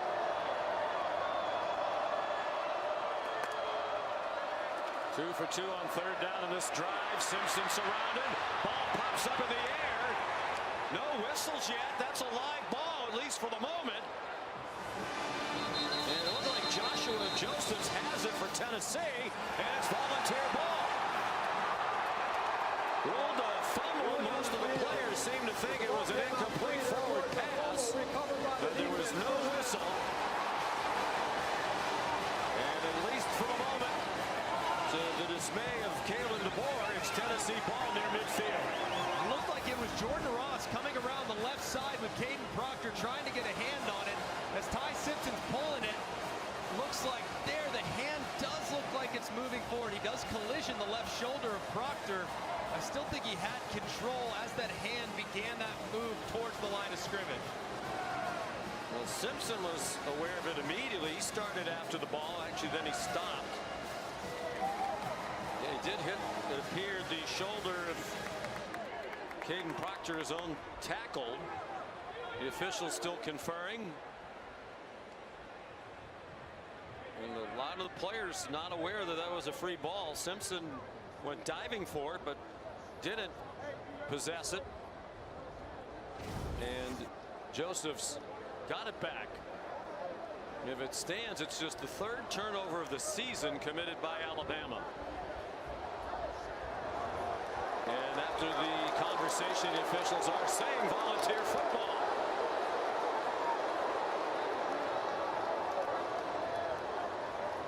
Let's bring in Matt Austin. Matt, what do you think? Clearly a fumble?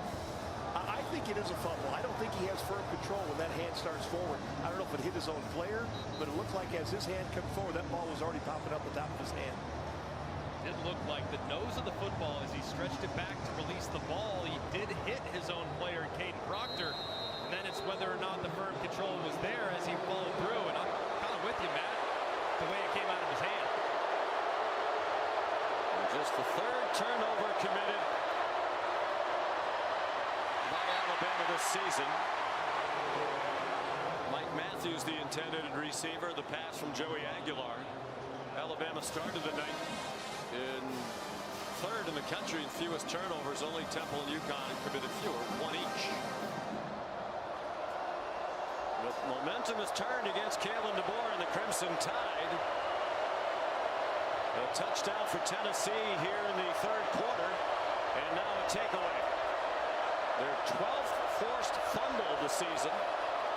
They started the day tied with Houston for most in the country. Here's Bishop again. That's been a problem for Alabama several times this year, getting gashed in the running game for long runs by the opposition. And that's 18 more for Bishop on the heels of his 44-yard touchdown. Nothing doing there on the throw on wide to Staley. But Dijon Lee right there for Alabama. Actually a loss of a yard. Starting to look now on these last couple possessions for Tennessee. That offensive line that's been so good this year is starting to resemble themselves. There's one at the line of scrimmage there on that last nice run by Bishop, and did so again earlier on the touchdown. The ball is free, and Aguilar had to pounce on it. The timing of the snap was off. And the Big Orange offense caught off guard. Sam Pendleton, the center, snapped it when the rest of his mates weren't expecting it. That was the only guy that was anticipating a snap, was the center. So big missed opportunity and a mistake there by Tennessee. 8-yard loss. Pendleton's had a nice year. Transferred from Notre Dame. Replaced the All-American Cooper Mays at center for Tennessee. Aguilar off the hands of Mike Matthews. A couple of yards short of the first down marker. So the missed time snap, huge. It stalls the drive. And this is a well-thrown ball by Aguilar. It's a little to the inside, but this one on a third and long, the receiver Matthews absolutely has to bring in. And this has been a team in Tennessee that has dropped 21 passes coming into this game. That is 135th in college football. The only team that's been worse has been App State. Aguilar's former team. Jackson Ross, who can punt with either foot. Punts that one down inside the 5. Took a beautiful bounce, and it'll be down at the 1 by William Wright. Perfectly done by Ross. Big drop by Matthews. A 10-point lead, but not for these two programs and their fan bases. Alabama with the lead. Not much going on so far in the second half on offense for the Tide. And now they start from the 1. One thing you usually do here when you're backed up is you utilize a hard count. Try to get that defense to jump off sides. That way it'll give you a free 5 yards, and if you jump off sides, you lose half a yard. So the risk absolutely outweighs the reward outweighs the risk. You're in the pistol. Miller's about 7 yards deep in the end zone. Wouldn't expect a handoff that deep from their 1-yard line. It's a quick pop to Ryan Williams. Had a very good night after not having a catch for the only time in his career last week at Missouri. 16 yards on his 5th catch of the night for 87 yards for the game. He's also the team's leading rusher, and he's the only guy for Alabama that has double digits in rush yards, which that 1 carry on the reverse for 16 yards. Well, they haven't run the ball well all year, and they haven't again tonight. 26 yards. But they're 5-1. They're number 6 in the country. They have a 10-point lead against the 11th ranked team in the country. Ryan Grubb is the offensive coordinator. 5-yard gain there for Jam Miller.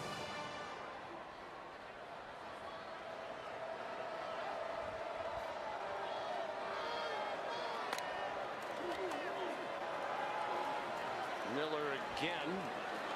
He's going to come up a couple of yards short of the first down marker. Jalen McMurray there. And we're down to 4:39 and the clock running in the 3rd quarter.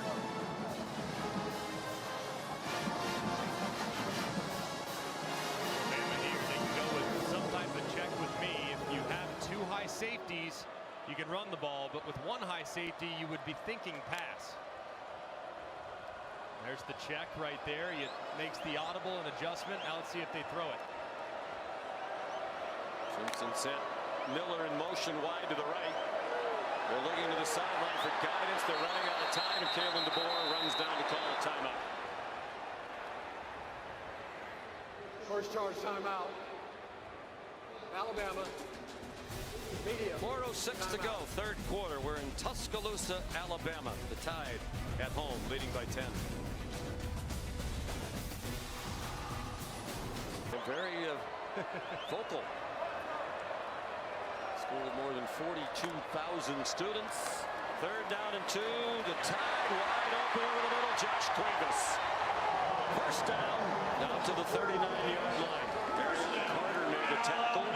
16 yards on the completion to Cuevas. And it's a great job by Ty Simpson recognizing this dropout. Looks like pressure, thinking pressure, but it's laid off the right. You can beat it with the throw to Cuevas right over the middle. That was well executed by the quarterback. Jaden Roberts limps off.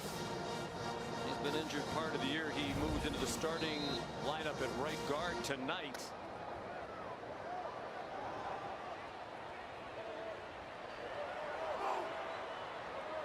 Meanwhile, Aguilar's been in discomfort for a lot of the night since he injured his neck. He's been getting treatment. That's a backward pass, probably a double pass. Bernard wanted to throw it back to Simpson. Did well.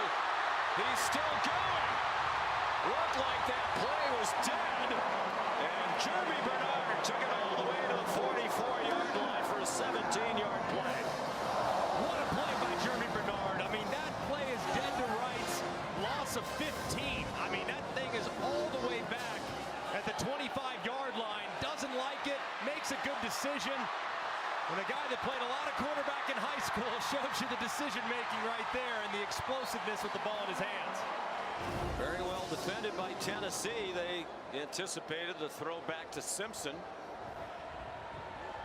They still turned it into a positive play.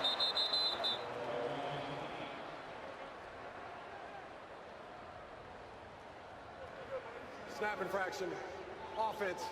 Number 72. 5-yard penalty. First down. We talked about it earlier. Jeremy Bernard was thinking about not coming back, and he had a conversation with Ty Simpson in the offseason. Ty said, you should come back. You were at Washington. Remember when Roma Dunze came back and McMillan and Polk? And Dunze was a high first-round pick. Bernard said, yeah, but they had Michael Penix. Simpson sets up a screen to Daniel Hill. Hurdling tacklers, and he has a first down before he's shoved out by Edwin Spillman. And that was intended to be humorous by Bernard. He told us yesterday one of the biggest reasons he came back was he knew Ty Simpson was going to have a great year. And it's amazing, too, to watch what Jeremy Bernard has become. And Washington utilizes kind of a gadget player, and he's developed so beautifully a wide receiver. This wide receiver staff, Marcus Shepard, one of the best in the country, and man, he has really turned into a well-rounded weapon on the outside. He probably had it in him when he was at Washington, just behind Dunze and Polk and McMillan. Hill again, getting some run here in the second half. He's shown a good leaping ability. Idris Farouk finally made the stop. 5-yard gain for Hill, sophomore from Meridian, Mississippi. And it's good to get him back, too. I mean, he is big at 244 pounds. And I'm telling you, he is a bowling ball. And to get him down in the open field, if you can get him engaged with the defensive back in one-on-one, that's bad news bears if you're a defender.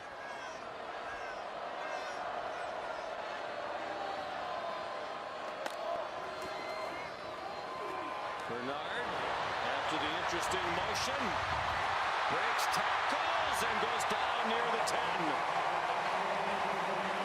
Jeremy Bernard's been the man of this drive for Alabama. 17 yards on that play. And a good decision here, too, by Ty Simpson. He sees some flow to the inside, stopping the run. He flips it out to Bernard, who continues to be highly impressive after the catch with another great run. There's an injured Vol on the play. How about this drive from Alabama now? 8 plays, 88 yards, just when it felt like momentum was starting to drift in the other direction after the turnover and a couple of tough offensive drives. We've kind of flipped this thing on its head after starting this thing at the 1-yard line. Jeremy Bernard, as you mentioned, quarterback in high school from Las Vegas, was committed for a couple of years to go to Washington. They had the coaching change there. Kalen DeBoer comes in. Bernard's going to Washington at mid-year, right after Christmas, and he decommitted. Junior Adams was a holdover on the previous coaching staff, the wide receiver coach. He decided at the last minute to go to Oregon. So Bernard's like, okay, I don't really know any of these coaches now. He goes to Michigan State, wanted to go back to Washington. Kalen DeBoer opened the door for him, and he had a very nice season at Washington. Transferred here with Kalen DeBoer and Ryan Grubb last year. And how about what Kalen DeBoer said about him? You know, that he's such a special young man. He said, I've never had a visit, a recruiting visit like I had with Jeremy Bernard. Yeah, he said, quote unquote, literally one of my favorite recruits ever. And I think it's amazing, too. Kalen said that we were disappointed to lose him. And then we got the chance to play Michigan State and beat them badly, which I think might have opened his eyes to the possibility of coming back. And what a fit it's been with how he's been utilized these last couple of years with this staff. Came back as well to get a degree. That was very important to his family and to Jeremy. He graduated December in sport management. 1st and 10 from just outside the 10. Down to the goal line. Touchdown, Rico Scott.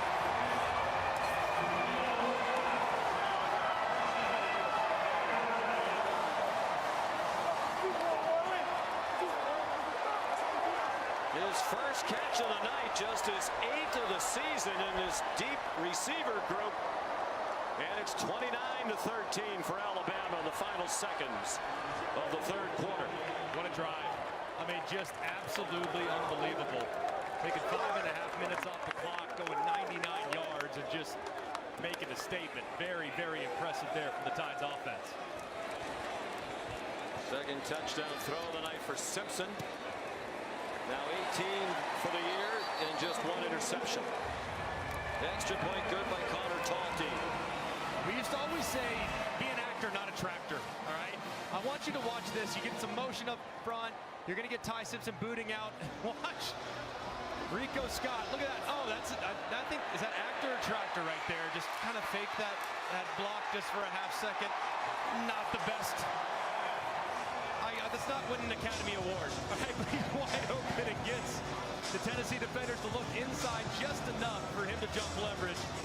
And a good finish on the run to find Pater. Tough at the end of it, helped by some pretty shaky tackling for Tennessee. Looked like it was Redmond, the freshman, who just couldn't get him out of bounds from the progressive pylon camp. Julie Simpson loves it. And so did Dad Jason, brother Graham. Ty, he's hard on himself and his teammates. He's become quite a vocal leader, and it's genuine. You know, the coaches for Tennessee said the same thing about Aguilar. They're not afraid to get up in front of the team because their sincerity rings true. As I've said to you many times, the most important thing in life is sincerity. And as soon as you learn how to fake that, you're all set. No, they are two sincerely impressive young men who have become great leaders of their respective teams, Aguilar and Simpson. And the thing about Aguilar, more impressed me, Ty had 4 years to get to know his teammates. The fact that Aguilar got there in June and walked into a pretty turbulent situation and was able to endear himself to the roster says a lot about that young man's character. Yep. Coach said he made a great effort. Took position groups to dinner regularly as soon as he got there. Braylon Staley the catch, and not much after the catch. And it was a competition. They have a couple of other very good quarterbacks they're high on. The backup right now is Jake Marklinger. It was really a battle between the two of them right down the end of training camp before Aguilar was named the starter. Deshaun Bishop for very little on the final play of the third quarter.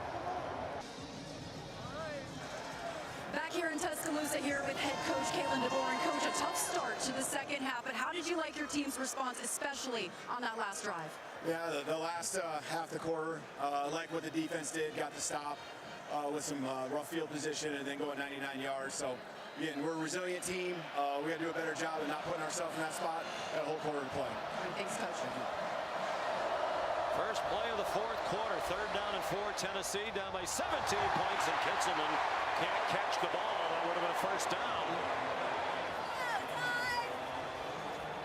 Well, Kalen DeBoer said yesterday one of the things he likes about his team, unlike last year, this team has responded time and time again.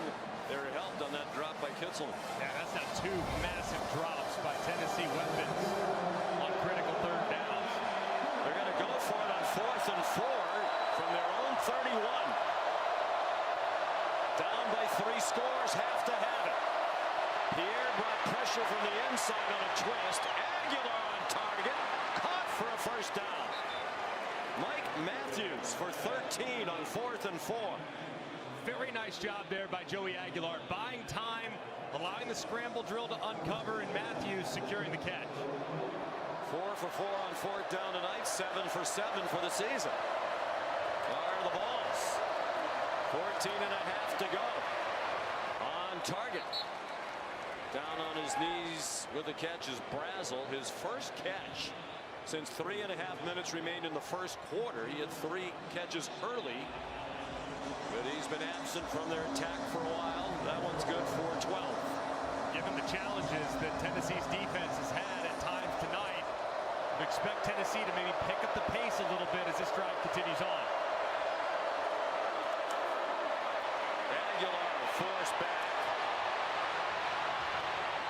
Kalen DeBoer screaming for a holding call, and it did look like there was a hold by Lance Hurd, the tackle who got away with it. The play winds up being a 1-yard rush for Aguilar. Yeah, I think he has a point there. You watch the left tackle. It looked like he kind of the defender started to kind of lose a little bit. Might have been on the other side as well. I think he could have had it on either end. Bishop. Bishop, another big run. And the tackling has been poor on both sides for much of this game. Keon Sabb finally made the stop. He's hobbling at the end of the play. Broke his foot in the game at Tennessee last year. Missed the rest of the season. That's something you got to keep an eye on. This is not good here. Bishop a little banged up last week. Now is down again. And man, he is a great weapon for this offense. Back-to-back 100-yard games for Deshaun Bishop. That 22-yard run gets him to 111 on just 11 carries. He had a career-high 146 last week against Arkansas, despite the fact he didn't play in the fourth quarter. He got rolled up on late in the third quarter, didn't play the rest of the game. Crowd booing even louder now as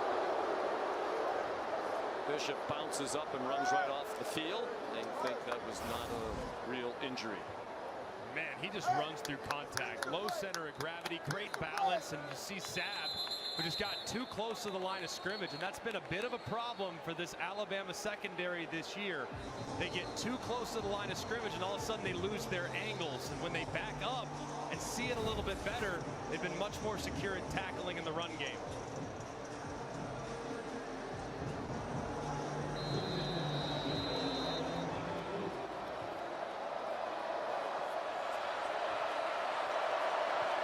First and 10. 4 sacks tonight for Bama, matching the total that Tennessee had yielded the entire year through the first 6 games. Star Thomas in for Bishop. 6-yard gain. He gets stopped by Bray Hubbard, the hard-hitting safety. This is the spot on the field, especially in second and medium, where Tennessee has a heavy lean from a tendency standpoint towards the pass. Aguilar not on the same page with his intended receiver, Staley.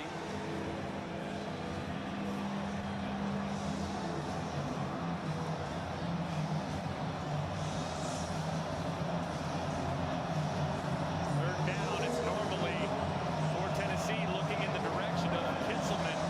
He's not in the ball game right now. It's actually Jack Van Dorselaar, number 3, who's lined up at the top. Slots are where you want to work in this offense. If you can get a matchup in the slot that you like. I like this one with the safety on the bottom against Staley. They bring pressure, and the throw got off by Aguilar, and it's caught along the near sideline by Staley with Bray Hubbard there. 3-yard gain and not a first down. Looked like got tipped there too, and tremendous hands and concentration by Staley. Set up another 4th down for Tennessee. With heavy personnel coming in the game, 2 tight ends anticipating a run here on 4th and short. They converted a 4th and 4 from their own territory. If the runner was stopped short of the line of gain, that play is under further review.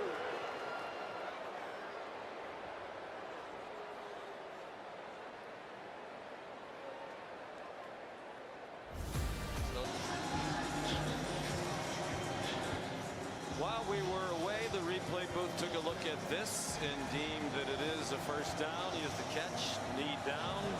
He's beyond the marker, and then knocked back.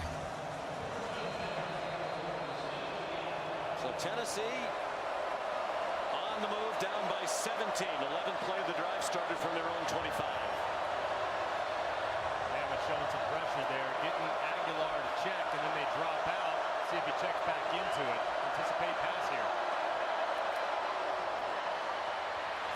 Bishop banged down inside the 5 by Justin Jefferson, leading tackler of the year for Alabama's defense.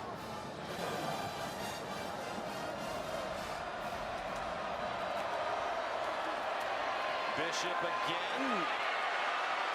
Got the first down, struggling to try to get the touchdown. Ray Hubbard trying to rip it away. Jefferson another tackle. 1st and goal Vols. Last time they tried to throw it inside the wall. And I anticipate not anymore, Sean. What do you think? Bishop's the hot hand. And he's down to the goal line. Touchdown, Tennessee.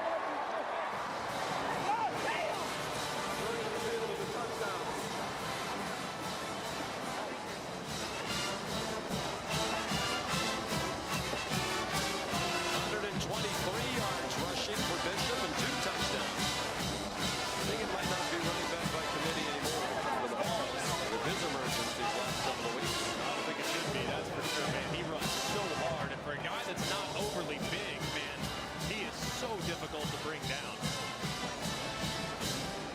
This is 5'10", 208. Max Gilbert for the extra point.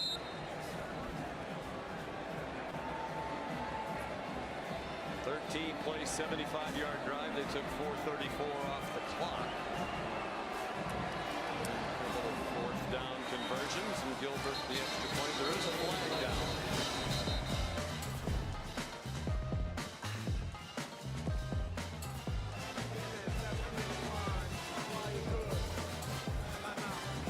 You're watching the Dr. Pepper Championship Drive Game of the Week.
Tennessee, number 97, will now be number 1.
Saturday Night Football is presented by Capital One.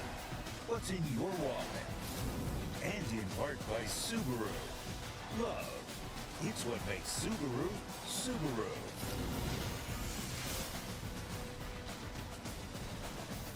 Dr. Pepper brings us these numbers. A couple of 99s for Alabama tonight. Fabian Brown, a 99-yard interception return for a touchdown on the last play of the first half.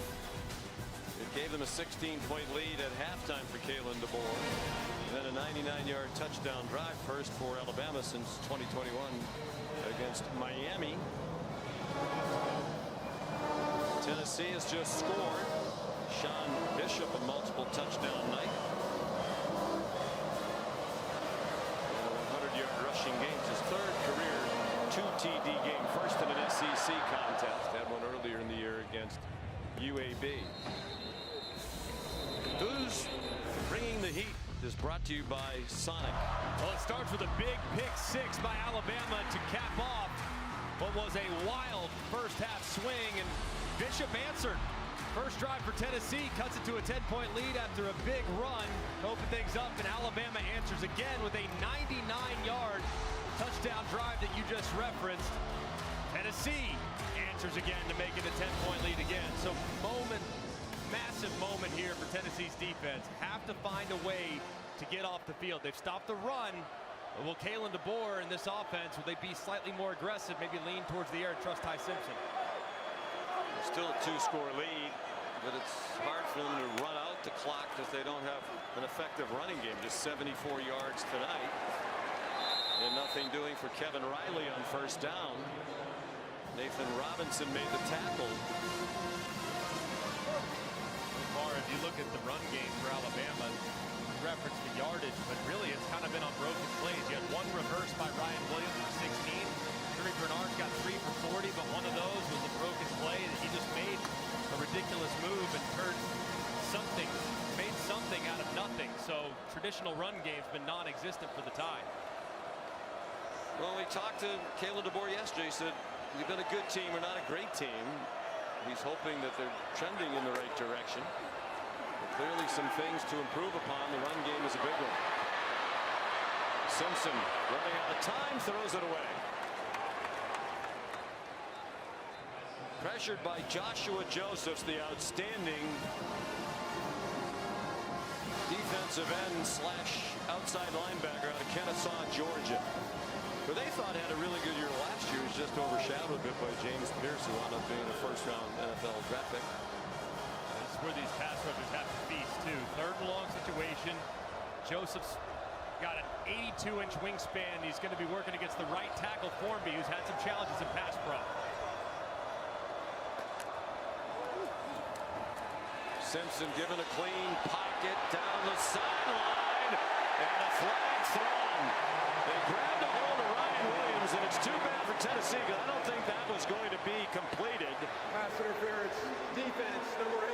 And Colton Hood Automatic first down. yanked at the uniform of Williams and got flagged for it. Yeah, and it was a pretty good call. A lot of contact. You see the right hand up around the collar of Ryan Williams, but just like you said, Sean, kind of unnecessary. It looked like that ball was going to be way too far, but resistance led to it being the correct call. Yeah, it was going to be way too far because he actually held him for quite a while, not just at the end. For a huge penalty. Ryan Williams has had a very good night. We mentioned tonight he's only 18 years old, sophomore. He was 17 last year. He was 17 all last year. He's going to be 18 this entire season. He'll be 19 next season. No way. It's kind of the progression. He stays on course. Here's Daniel Hill. He's given him a little bit of a spark at the running back position. Colton Hood, another tackle, very near the first down. And they have signaled first down for Alabama. 10 yards on the run for Hill. This is exactly when you want a back like Hill. I mean, a guy that's 245 pounds, has fatigue starting to set in for the defense. Those big body backs, those guys are what we called closers. They come in and they close you out because they're so difficult to bring down. And fatigued bodies, you can drag them a little bit after the contact.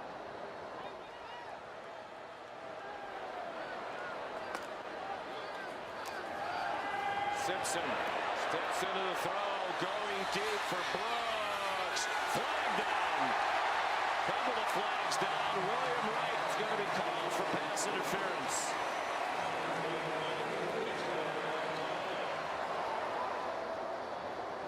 Pass interference, defense, number 0. 15-yard penalty from the previous spot.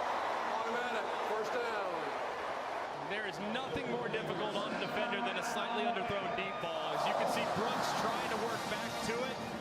The defender never turns around, and William Wright, it's an easy call for the official.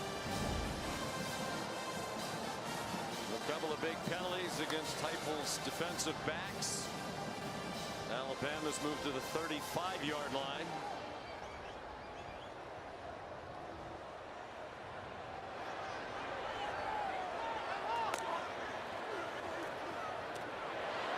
Jeremy Bernard bounces off a hit, but pinballed down to the 32. Pickup of 3.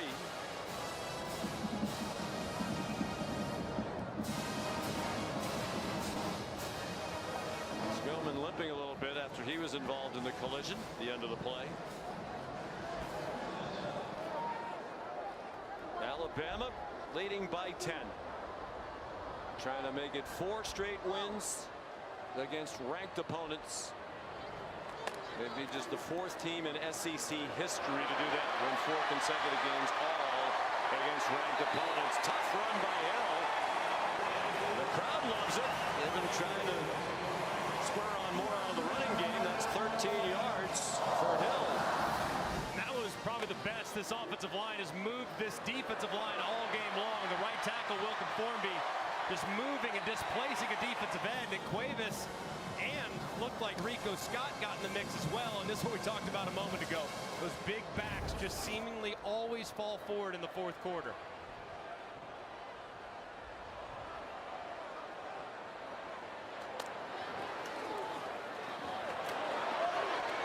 Bernard. Again, the tackling's been a little shaky. He got banged out of bounds at the 10 by Sidney Walton. They're yards short of a first down. 2nd and 1. More than midway through the 4th quarter now. Alabama all time when leading by 17 or more after 3 quarters is 446 and 0. Daunting history facing the Vols. Hill tackled around the leg by Jackson Moy. Transferred from Stanford from Oceanside, California. See the defenders read body language as an offense, and now they'll get some fresh bodies in there, desperately needed too, because hands were on the hips of every single member of the front 7 defensively for Tennessee. That was a big play, and this is a big play. 3rd down and 2. Tennessee would love to force a field goal try. It's possible Kalen DeBoer would go for a 4th down. Hill remains the running back. Simpson faked it to him. Tries to jam it to Cuevas. And it's incomplete. And Kalen DeBoer irate with Simpson. Ordinarily such a good decision maker. He was very fortunate to get away with that. Way too greedy. I mean, you look back inside, but you have Jeremy Bernard in the right flat. If you just keep your eyes where they're supposed to be, you got a 1st and 10. Instead, he looks back inside where all the trouble is, and it's nearly intercepted. Well, they're going to go for this 4th and 2. Field goal would make it a 13-point game. Still 2 scores. Their first 4th down try tonight. 4-man rush. Plenty of time for Simpson. Takes it down and running. And it looks like he got there. And then he got hit late out of bounds.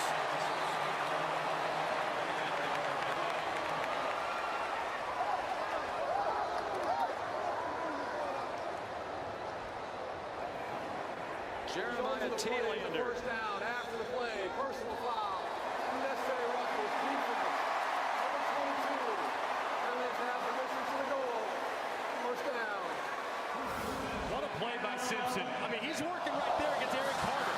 Carter's one of the best linebackers in the SEC. He has him behind the line of scrimmage. If Carter makes that play, it's ball game for that play, and it's going the other way. Simpson makes a miss, and Telander loses track of where he's at. The pylon can shows you Simpson clearly out of bounds, way out of bounds. It gets hit late for some extra yardage. 3 big penalties on the Tennessee defense on this drive. Under 6 minutes to go. Hill. Touchdown, Tide.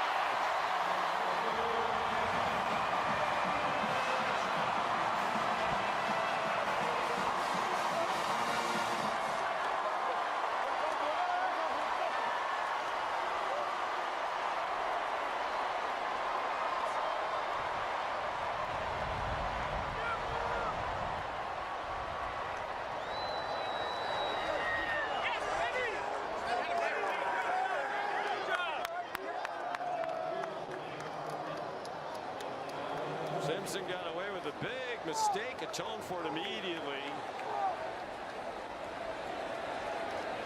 Just narrowly picking up the first down. Penalty tacked on, the extra point good by Talty. It's back to a 17-point lead for Bama.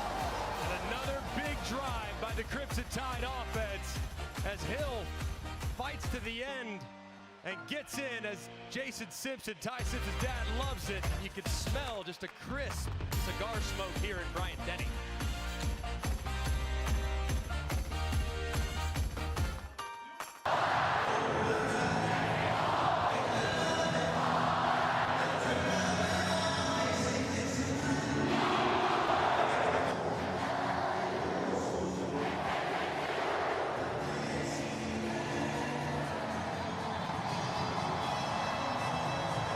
Trying to do something that's been done infrequently in the great history of the Southeastern Conference.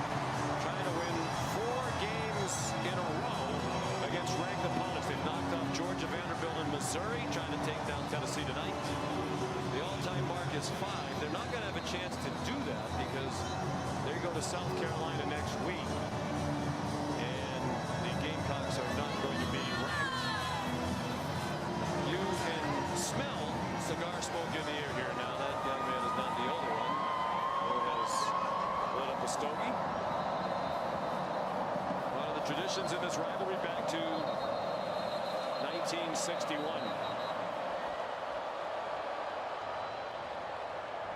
We're told R&R Cigars sold 10,000 cigars this week. 10,000 cigars. Wow. This week here in Tuscany. Look at the cigar smoke. You're telling me dinner's on Reagan tonight? Yes. Connor Talty. Fair catch made by Lewis. Here's Kevin Nagandi.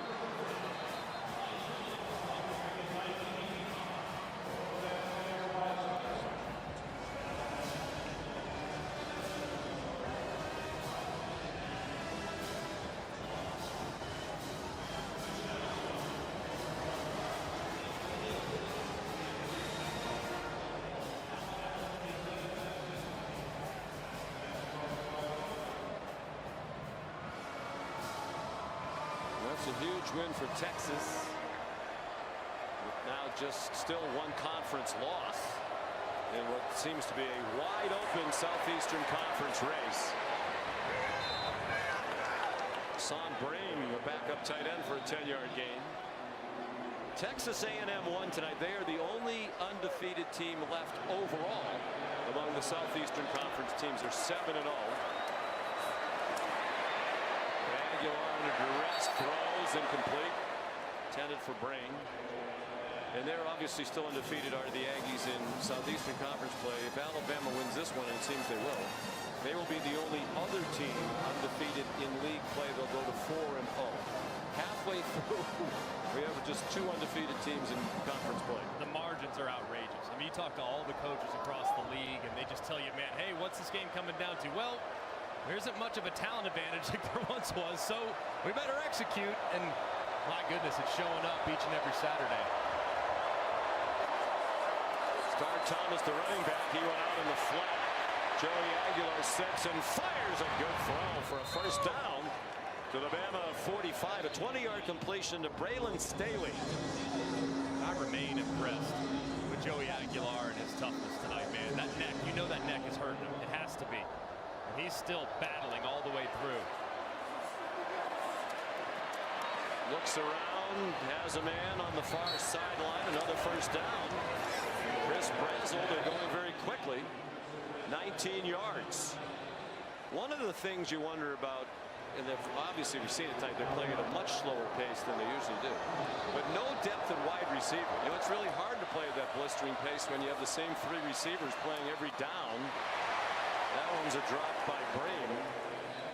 They had a couple of key injuries to freshman receivers who they thought would be a factor. Travis Smith and Darius Jackson.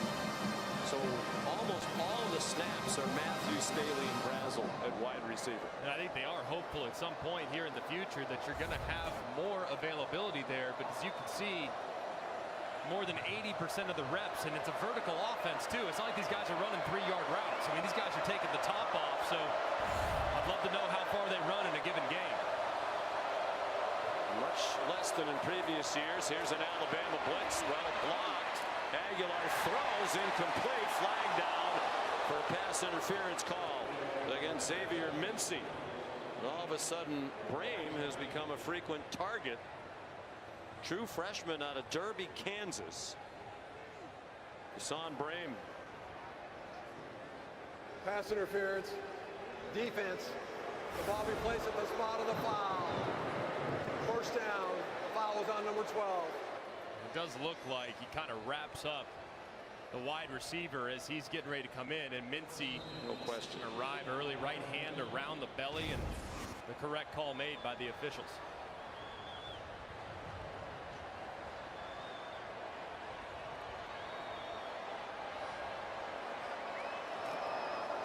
Four and a half minutes to go. A nice drive, and they're doing it quickly. Now they have a tremendous amount of work to do. They've moved the ball 60 yards in just a minute and 19 on this drive. Star Thomas, the running back. Transfer from Duke. That ball's batted, still caught.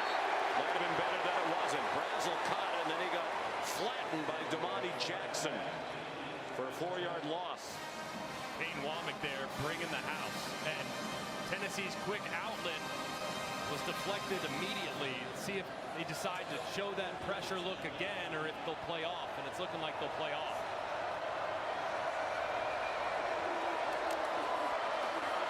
Aguilar to the end zone, incomplete behind his intended target, Staley. With Ray Hubbard in coverage. Hubbard was going to go to Southern Miss to play baseball. He delivered the hit and the ball was gone. Zapp was there as well. Then he got a call from Nick Saban's staff. Why don't you come up? We'd like to take a look at you. So he got offered a scholarship to play football in Alabama. That was the end of the baseball career. He's an outfielder. He said that skill set helps track a ball as a defensive back, just like you'd be tracking a fly ball in the outfield. Aguilar to the boundary. Brazel dropped by Jackson. Who's woofing a little bit, it seems, at Brazel. Here's a 4th down. Perfect for the season on 4th down. If they have any chance at all here tonight, this is another one they have to have with 11 to go. And in theory, they could take the field goal here. It's a 17-point game. You still need 2 touchdowns. Still a 3-possession game, but opting to keep their offense on the field.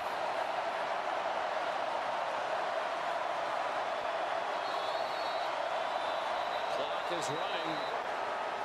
You're going to get all the way down to about 8 on the play clock and then call the timeout. 30 seconds. Let's take a look at the college football rankings this week, brought to us by Capital One. There are going to be some significant changes. Starting with Miami, the loser to Louisville, at home last night, 4 interceptions for Carson Beck.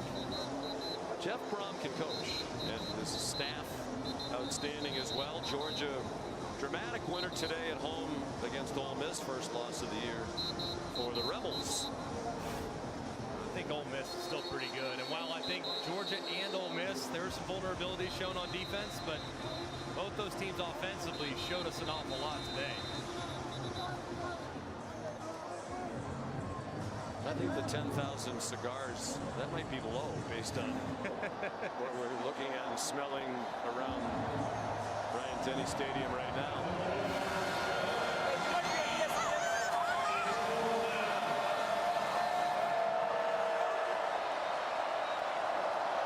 Fourth down and 11. Last call for Tennessee. They'll wait as Kalen DeBoer calls the timeout. First yard timeout. How about what Ty Simpson told us about the cigars yesterday? He mentioned he grew up in Tennessee, in Martin, Tennessee, northwest corner of the state, which he told us is actually closer to Tuscaloosa, about 4.5-hour drive, than it is to Knoxville, 5.5 hours away. But he said when he was a kid and Tennessee would beat Alabama, like his 12-year-old friends would be smoking cigars running around the lovely hamlet of Martin, Tennessee. You got to lean in. It just means more down here. Where are the parents? I don't know. I can't answer that. But that's not surprised that people are excited about it. Ty Simpson, we mentioned, recruited by Tennessee, but there was right when that coaching change to Josh Heupel was happening, so it was a little too late. Decided to come to Alabama. His mom so emotional after that win at Georgia. He waited 4 years to get a turn. It didn't start well against Florida State. She was so relieved that they had that big win against Georgia, in tears after the game as she hugged her son.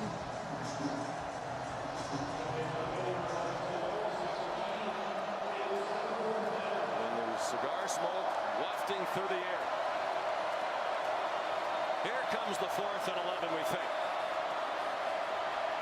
Aguilar, that's going to be too high. Out of the back of the end zone over the head of Staley.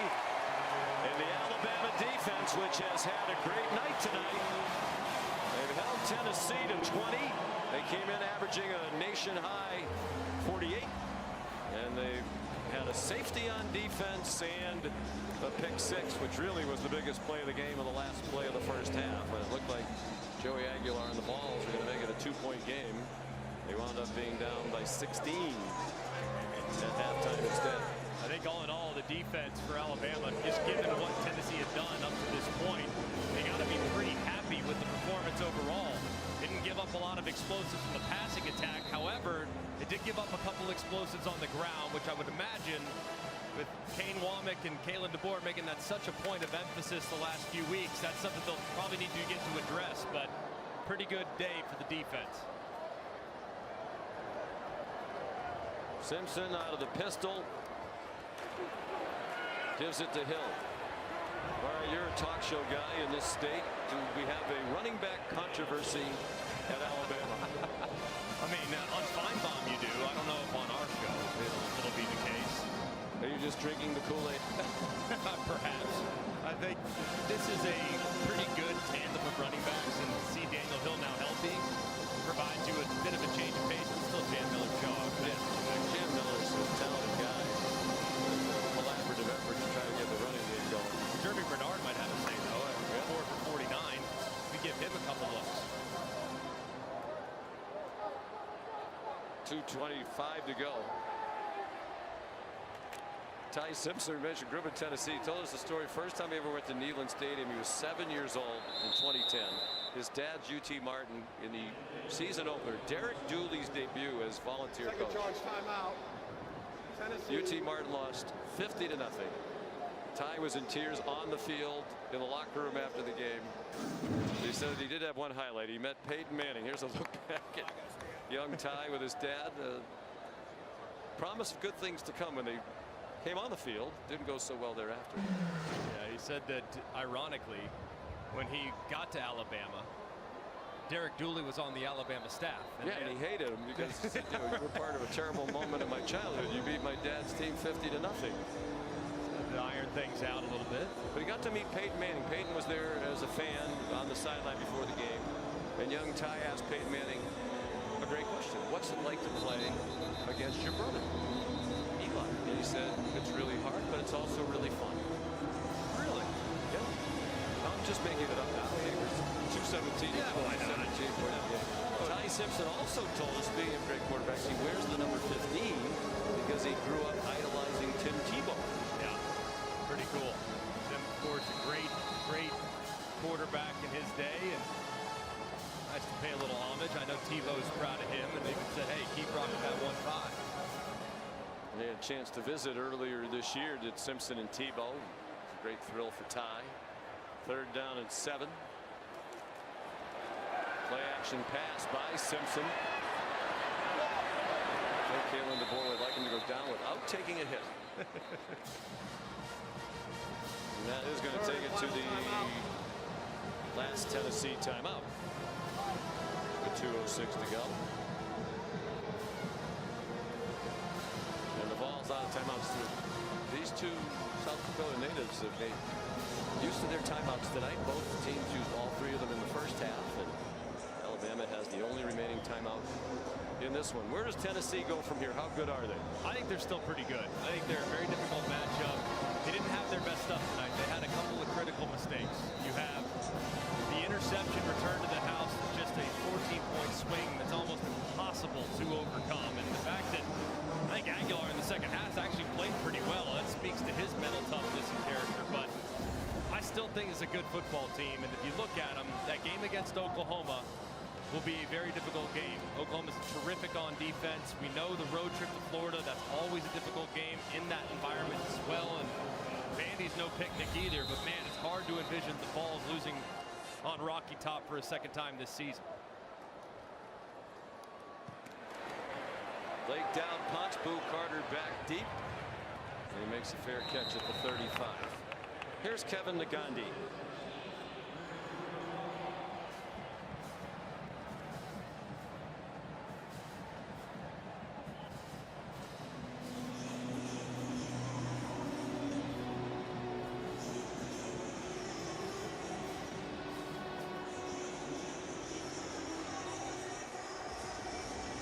First road game of the season for Missouri. How about that? And the loveliest village on the plains. The Auburn team that really needs a win.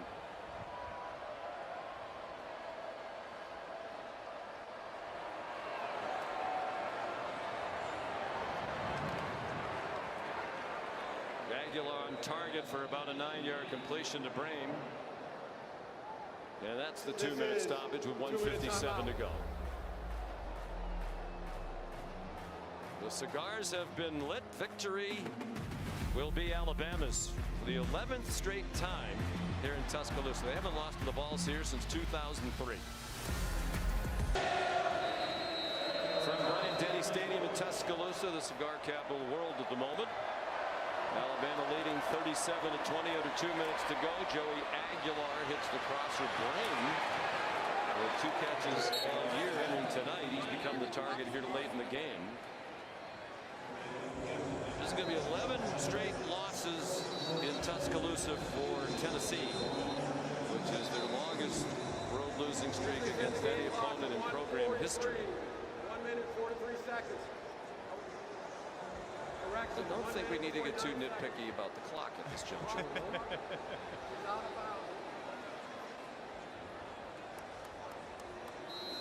They've also, by the way, lost 10 in a row at Gainesville. So later in the year, we showed the schedule, and they're at Florida. They'll try to avoid losing 11 in a row there. Last time Tennessee won here in 2003 is a wild 5-overtime game.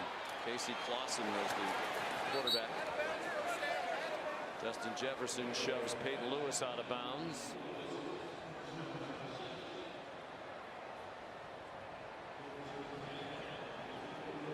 A 15-yard gain, 1:43 to go. Poised to score again. That has the attention of many. Aguilar with a flag down, several flags down. Pass fluttered incomplete. Holding defense number 10. 10-yard penalty, automatic first down. Justin Jefferson. A couple now defensive penalties on Alabama. Looked like that time Justin Jefferson just kind of grabbed him on the sleeve. Wasn't allowing the defender, or the wide receiver, excuse me, to break free.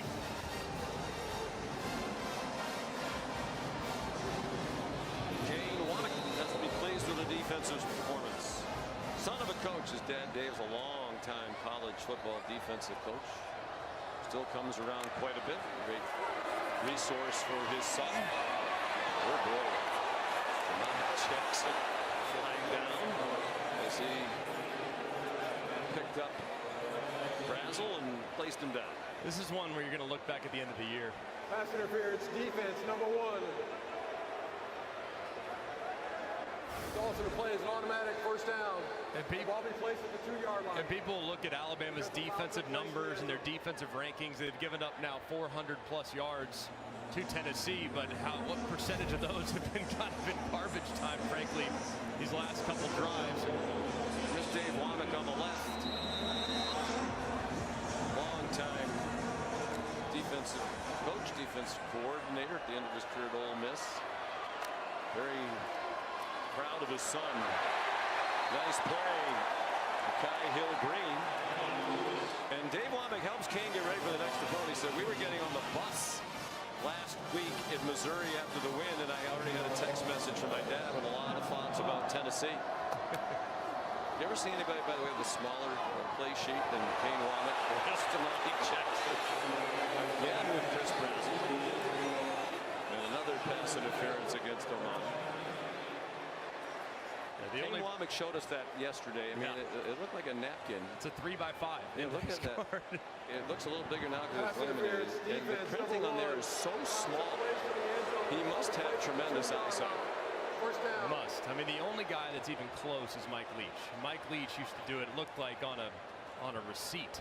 It was the smallest, and not a receipt from like CBS either. Like I'm talking like a receipt that you would get anywhere else. Peyton Lewis, touchdown with 1:01 to go. Where is he? No, they were going to roll him down. Look from here like he was in. Keon Sapp made the tackle. There are many watching with interest if there will be more points in this game. Peyton Lewis with another flag down. You just know Kalen DeBoer is going to get asked at some point down the road. Oh, look at your team struggling with penalties. Look at your team. False start. Offense number 74. 5-yard penalty. This penalty results in a 10-second runoff. Please reset the game clock to 31 seconds, and the clock will start on my signal. But if you really look at it, it's been a remarkably clean game from Alabama from a penalty standpoint until these last few moments, and this one, of course, on Tennessee. But these are the games that just inflate the numbers and create a false narrative. The over-under is 60.5. You just came out and said it. I did. So that's why we're referencing it. I never used to mention those things. I still wish I didn't have to. I don't have to, but it's a reality now. It's 2025. Sports and sports viewing. Throws incomplete. It's amazing how how many times even a one-sided game, something comes down to the very end, whether it's the point spread, the over, the under. The building cigar smoke. Can we send, you think we can put in for dry cleaning? I'm going to try to expense the dry cleaning. We're going to smell like we were at a bar in our cigars. We're going to have to defend ourselves. We've been good up in the booth. Peyton Lewis does not get in. And the final seconds are going to tick off. Underwhelming fish.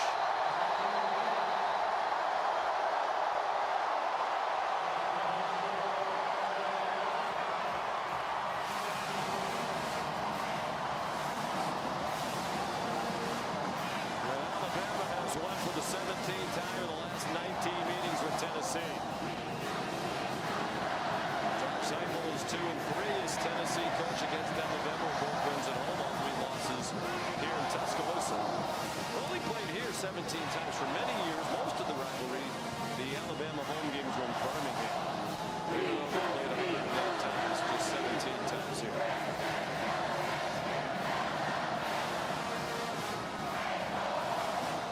These folks would have seen this coming after the opening defeat at Florida State. Very impressive turnaround and a very good looking football team right now. Tremendous turnaround. And I think what's most impressive is the response immediately and then the subtle improvements that we've seen over the last 6 weeks. Really been impressive. Kalen DeBoer is 19-3 all time against ranked opponents. That is the best record in college football history. And there are many who still, in this part of the world, think he shouldn't be their coach. Hopefully that's dying down. I think that is a very, very quiet minority at this point because he's doing a fantastic job and has really allowed this team to kind of take on a different edge that we saw. I like what Bray Hubbard said yesterday. He said, I came here to play for Coach Saban. Didn't get much time with Coach Saban. So Greg Byrne, the athletic director, told us when Saban announced retirement, we're going to get you the very best coach in the country available, and that was Kalen DeBoer. And Bray Hubbard said, yep, he's right. That's what we got. I'm fine with it. Let's keep going. Here's Molly. Thank you so much, Sean. Ty, all week long you've been preaching to your team about finishing strong. What was your mentality in that fourth quarter to win? Yeah, first off, I want to thank my Lord and Savior Jesus Christ. That was an awesome game against a really good team.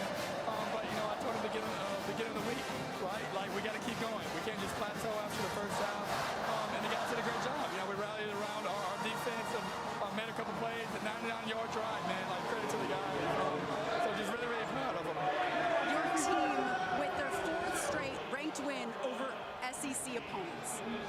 that say about this group? Yeah, you know, any win in the SEC is hard, you know what I mean? But it means a lot about this team. We're resilient, we're tough. I'm really, really proud of the guys, you know, but I'm going to enjoy this one. This one meant a lot to me, so. Yeah, I bet it did. You're from Martin, Tennessee. Your dad finally able to be here for a win. How much more satisfying does that make this one? It makes it very, very sweet. You know, it means a lot to my family, I got a lot to the Weakley County people back at home. That one was for them. I got a lot of family members that didn't get to make it today, but I got a lot of family members that are here. So I'm blessed to be a part of the Crimson Tide. I'm blessed to be a part of this awesome team. So God bless everything, and God bless Alabama. Ty, here's your victory cigar. How are you going to celebrate tonight?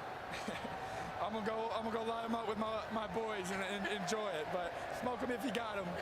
Congrats, enjoy Thank it. you so much. Sean. Great day for the Simpson family.